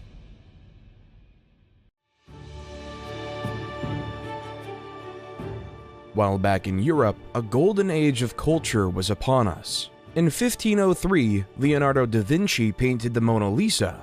Da Vinci's biographer, Walter Isaacson, says, "The Mona Lisa, to me, is the greatest emotional painting ever done. The way the smile flickers makes it a work of art and science because Leonardo understood optics, the muscles of the lips, and how light strikes the eye. All of it goes into making the Mona Lisa smile so mysterious and elusive." In 1504, Michelangelo sculpted David. Michelangelo would say, "In every block of marble, I see a statue as plain as though it stood before me, shaped in perfect in attitude and action. I have only to hew away the rough walls that imprison the lovely apparition to reveal it to the other eyes as mine see it." While in 1506, Michelangelo was painting the magnificent painting of the Sistine Chapel. While in the political world, Niccolò Machiavelli is one of, if not the most influential, pieces of literature we have today. The Prince is a political manifesto that comments on the past civilizations we've heard about in this video. Machiavelli writes, "It is much safer to be feared than loved, because love is preserved by the link of obligation, which, owing to the baseness of men, is broken at every opportunity for their advantage. But fear preserves you by a dread of punishment which never fails. Think about the ordinary farmer. Think about the man who spends generations of their life farming, giving heavy taxes to a noble lord for doing nothing except protecting them. Why won't the farmers rebel? It's because they're afraid of what would happen without their leaders. Without the elites, the Huns or the Mongols can come to your farm and destroy you on their own. So you live in fear as to what might happen to you, leaving you to give your wheat to said leader.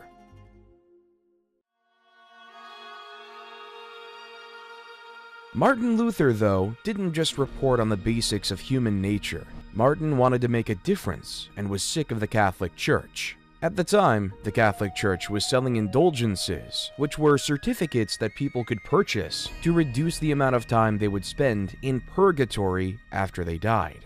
Luther believed this practice was corrupt and went against the Bible's teachings, which emphasized the importance of repentance and faith over material wealth. In protest, he wrote a series of 95 theses, or arguments, challenging the Church's authority and calling for reform.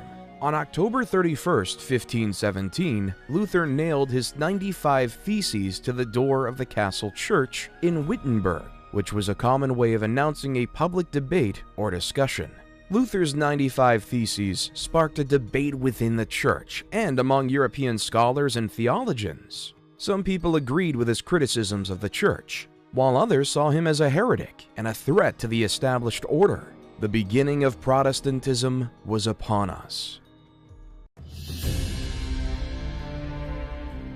In 1519, though, the Spanish conquistadors, under the leadership of Hernan Cortés, arrived on the Aztec shores. They were greeted by the Aztecs, who gave gifts of gold and silver of incredible wealth to the Spanish, as they believed that the Spaniards were emissaries of the god Quetzalcoatl. However, Cortés soon revealed his true intentions: to conquer the Aztec Empire and claim its wealth for Spain.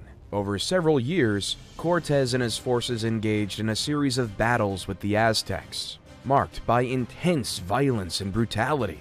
The Spanish were aided by their superior military technology, including guns and cannons, and by the support of indigenous allies, who were the enemies of the Aztecs. Despite being vastly outnumbered, Cortés and his men made significant gains against the Aztecs, eventually laying siege to their capital city of Tenochtitlan.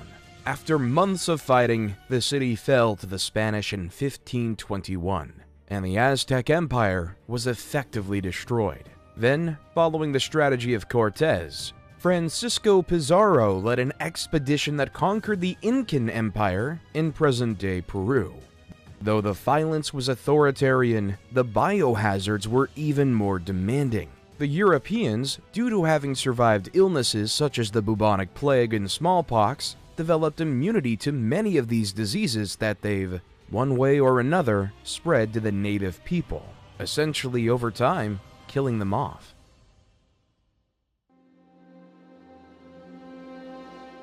Under Suleiman the Magnificent's leadership, the Ottoman Empire became one of the most powerful and influential empires in world history. Suleiman was a brilliant strategist and military leader, and his reign was marked by significant conquests and political achievements. Like many other leaders, he set out to conquer the world. By the end of his reign, Suleiman the Magnificent presided over a vast empire that stretched from southeastern Europe to the deserts of Arabia and from the shores of the Mediterranean to the plains of Persia. His conquests included the capture of Belgrade and Budapest in Europe, Jerusalem and Mecca in the Middle East, and Tabriz and Baghdad in Persia. The Ottomans also became the dominant naval power in the Mediterranean, with control over North African cities such as Algiers and Tunis, creating the dominant Ottoman civilization.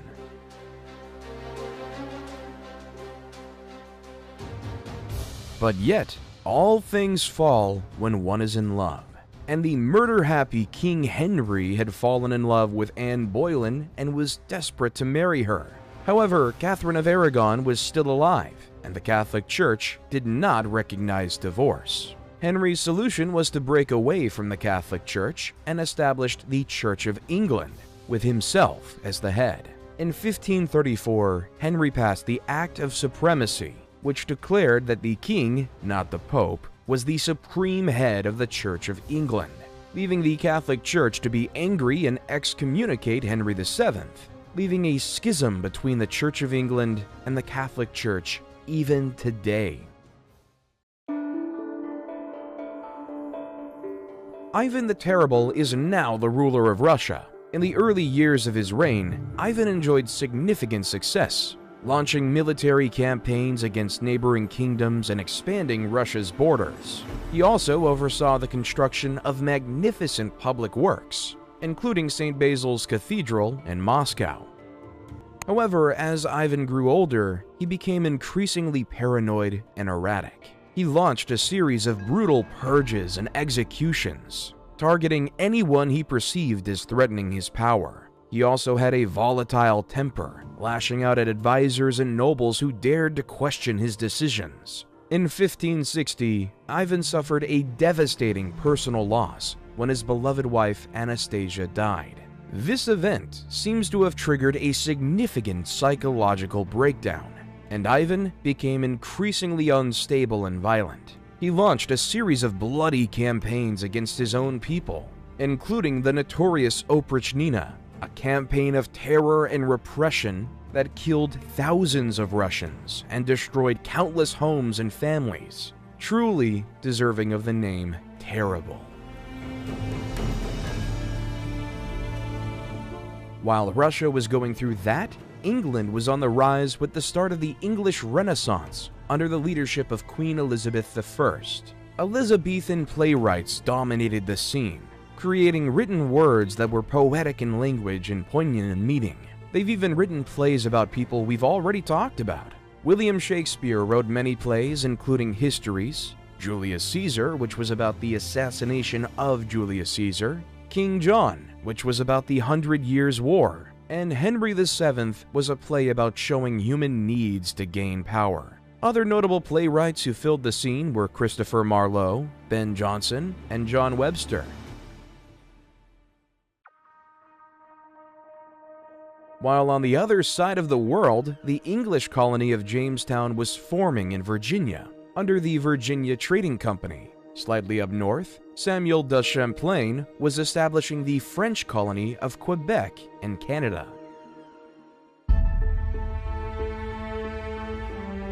While back in the Old World, they were having a new era of fighting, the 30 Years' War. This time, it was between the Protestants and the Catholics. It began in 1618 when the Holy Roman Emperor attempted to impose Catholicism on the Protestant population of Bohemia. The Bohemians rebelled, and soon the conflict spread throughout the region. Over the next 30 years, armies marched and countermarched across Europe, leaving a trail of destruction and devastation. The war was characterized by brutal sieges, bloody battles, and atrocities committed by both sides. At its height, the war involved most of the major powers of Europe, including France, Spain, Sweden, and the Holy Roman Empire. It was fought along religious, political, and economic lines, with each side vying for dominance and control.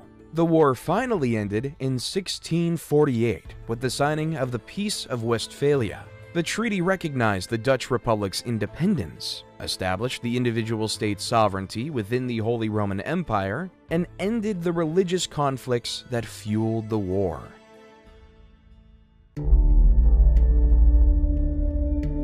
While in China, the Ming court was plagued by corruption, factionalism, and economic decline. The emperor at the time, Chongzhen, faced mounting pressure from his advisors to strengthen the military and defend against the Manchu threat. However, his efforts were hindered by infighting among officials and a lack of resources. In 1644, the Manchu army, led by Prince Dorgon, launched a massive invasion of China. The Ming army, weakened by years of neglect and corruption, was no match for the highly disciplined and skilled Manchu forces. The Manchus quickly conquered Beijing and installed their puppet emperor, ending the Ming dynasty, continuing the cycle of dynasties in China.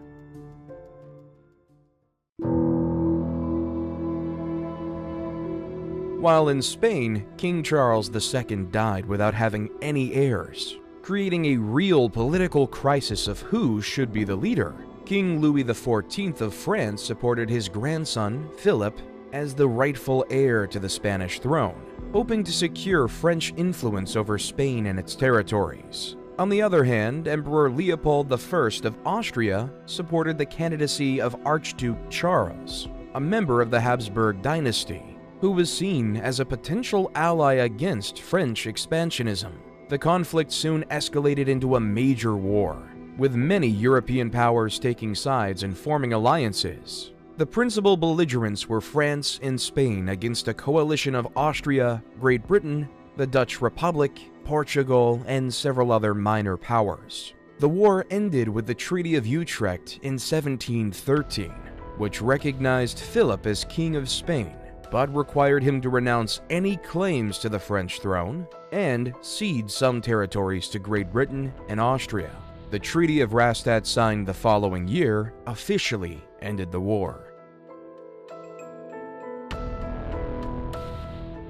In 1707, the Acts of the Union were passed by the Parliaments of England and Scotland, which united the two kingdoms into a single political entity known as Great Britain, hence creating the legal foothold that is Great Britain. However, Scotland took a disliking to this. There were protests and uprisings in the years following the Union, including the Jacobite risings of 1715 and 1745, which aimed to restore the Scottish monarchy and independence.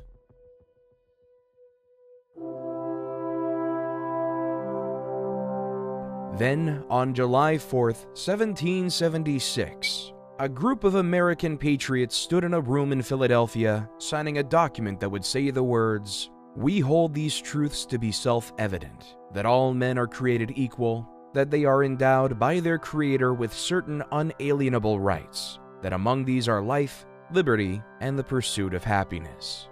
War in the Americas was on. But back in Europe, the tone was quite different. Adam Smith published the famous book, The Wealth of Nations, The Foundations of Laissez-faire Economics, which essentially says the market would balance itself out over time. In Austria, Mozart was performing his magnum opus, the Hafner Serenade. Mozart's Hafner Serenade is a charming and elegant work featuring courtly dance music and light, lyrical melodies. Its graceful melodies, subtle harmonies, and elegant instrumental writing characterize it.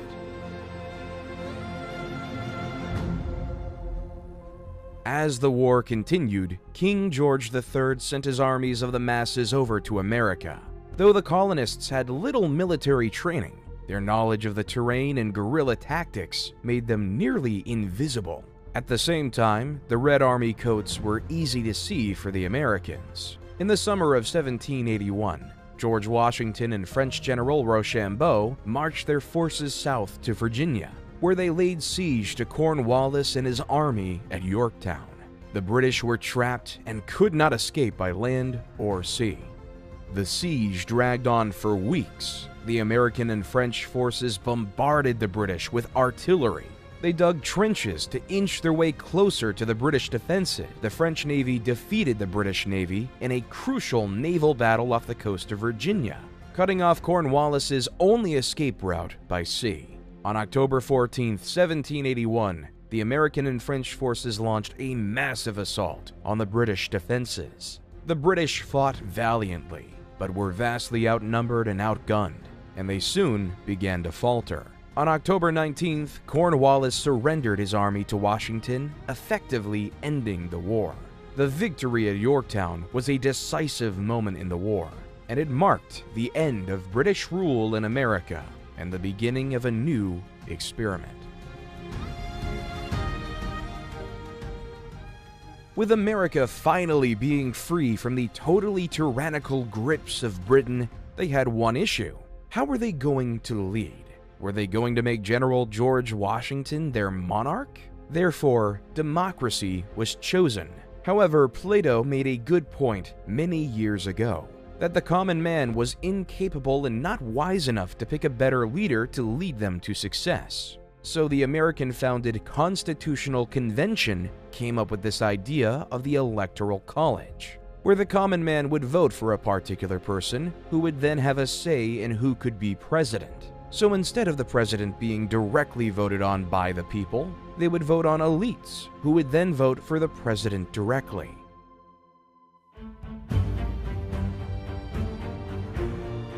The French then noticed how well the American Revolution went.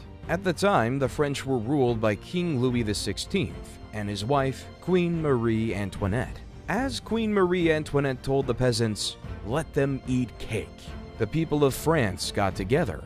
They decided they wanted more say in how the country was run, and they formed a group called the National Assembly and started making new laws to give them more rights. One of the most famous events of the French Revolution was the storming of the Bastille.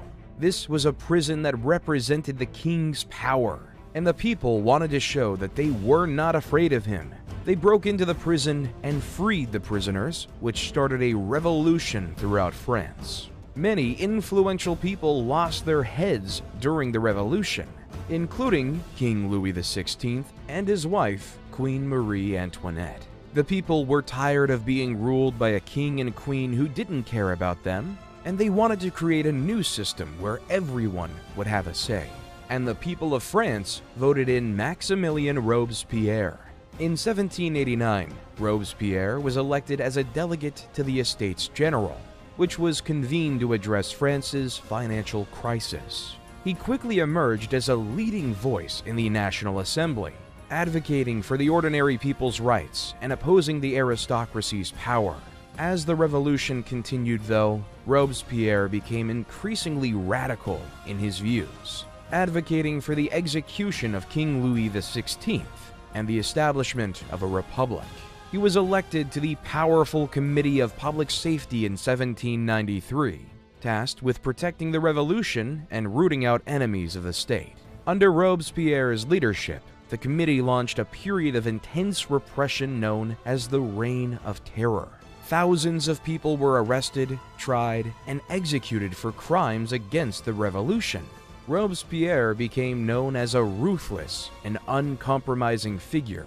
However, Robespierre's power began to wane as the people grew tired of the violence and the instability of the revolution. In 1794, he was arrested and imprisoned along with his closest allies. On July 28, 1794, Robespierre was taken to the guillotine and executed. The execution marked the end of the Reign of Terror and democracy for now in France. Instead, they moved to a directory.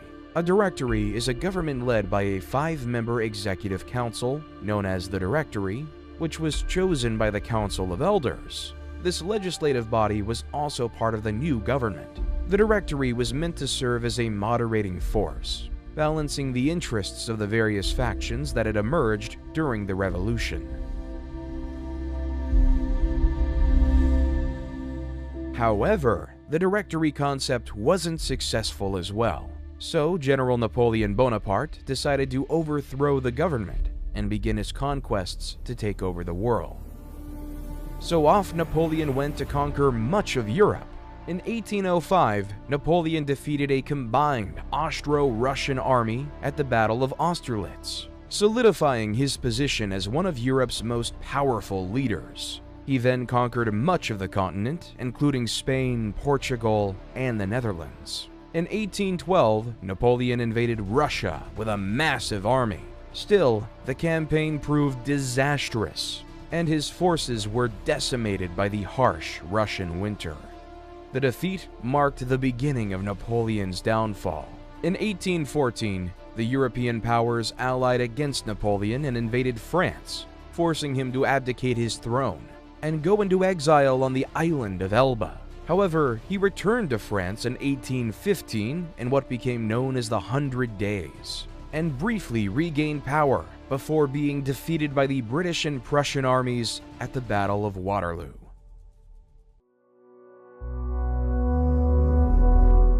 While back in the Americas, Simón Bolívar was on his military campaigns to free Latin American countries from the grasp of the Spanish colonial rule. Bolivar began his military campaigns in Venezuela in 1810, where he led a successful uprising against the Spanish colonial authorities. He then moved on to Colombia, where he won a series of important victories against the Spanish, including the Battle of Boyaca in 1819, which secured the independence of Colombia. Bolivar then turned his attention to Ecuador and Peru, where he won a series of decisive battles that helped secure both countries' independence. He captured the city of Lima in 1824, effectively ending Spanish control of Peru.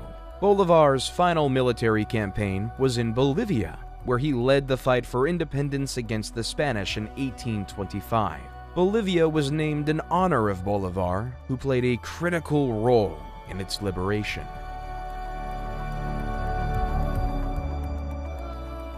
In 1848, two men had an idea that would spark debate worldwide.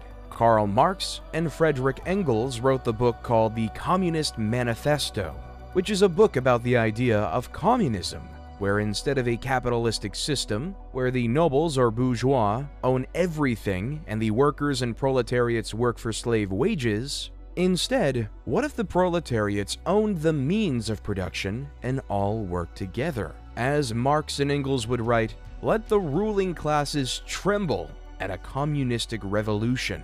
The proletarians would have nothing to lose but their chains, and they have, and they'd to win. They would also write, the need for a constantly expanding market for its products chases the bourgeoisie over the whole surface of the globe. It must nestle everywhere, settle everywhere, establish connections everywhere.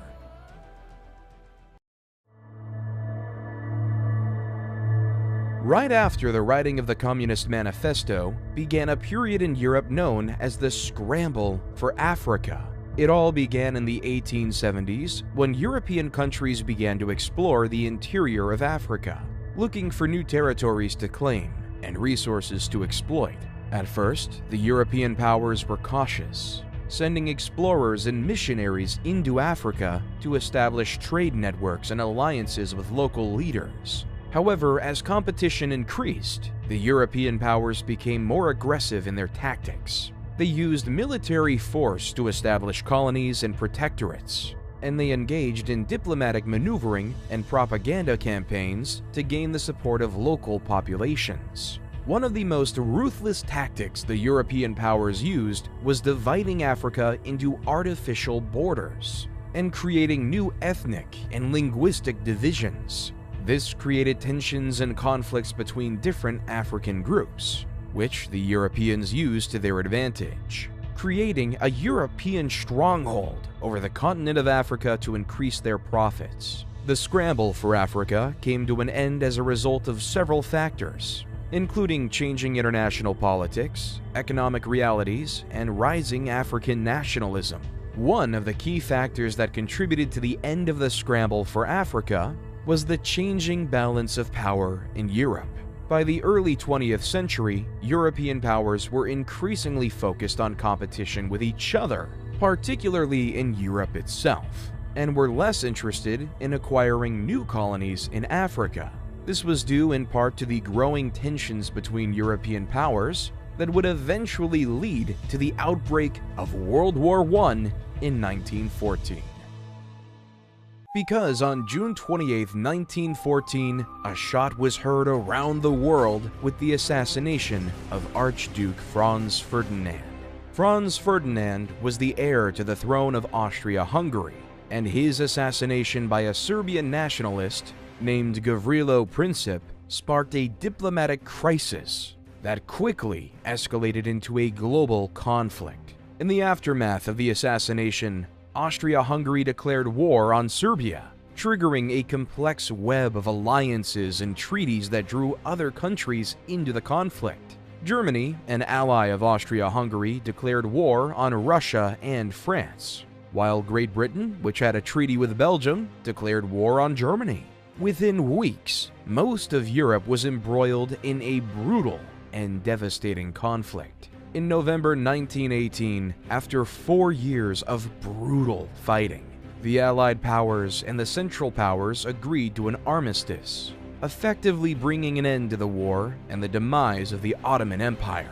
On November 11th, the armistice went into effect, and the guns fell silent across Europe.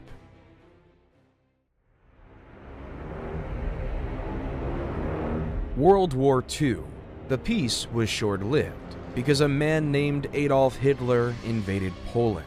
Like Alexander the Great, Julius Caesar, Trajan, Attila the Hun, Genghis Khan, Napoleon Bonaparte, and Suleiman the Great, Adolf Hitler wanted to establish an empire for his nation and his people. Adolf had dreams of building an empire larger than anything that was ever created. He wanted to make the Roman Empire look like nothing. However, for the sake of the world, and especially those Hitler viewed as undesirable vermin, in April 1945, Soviet forces began a massive assault on Berlin. After weeks of intense fighting, the city fell on May 2nd, and German forces surrendered. Meanwhile, Allied forces were closing in from the west, and on May 7th, Germany signed an unconditional surrender, officially ending the war in Europe. A few months later, after the bombings of Nagasaki and Hiroshima, Japan surrendered as well, leaving the war to be over.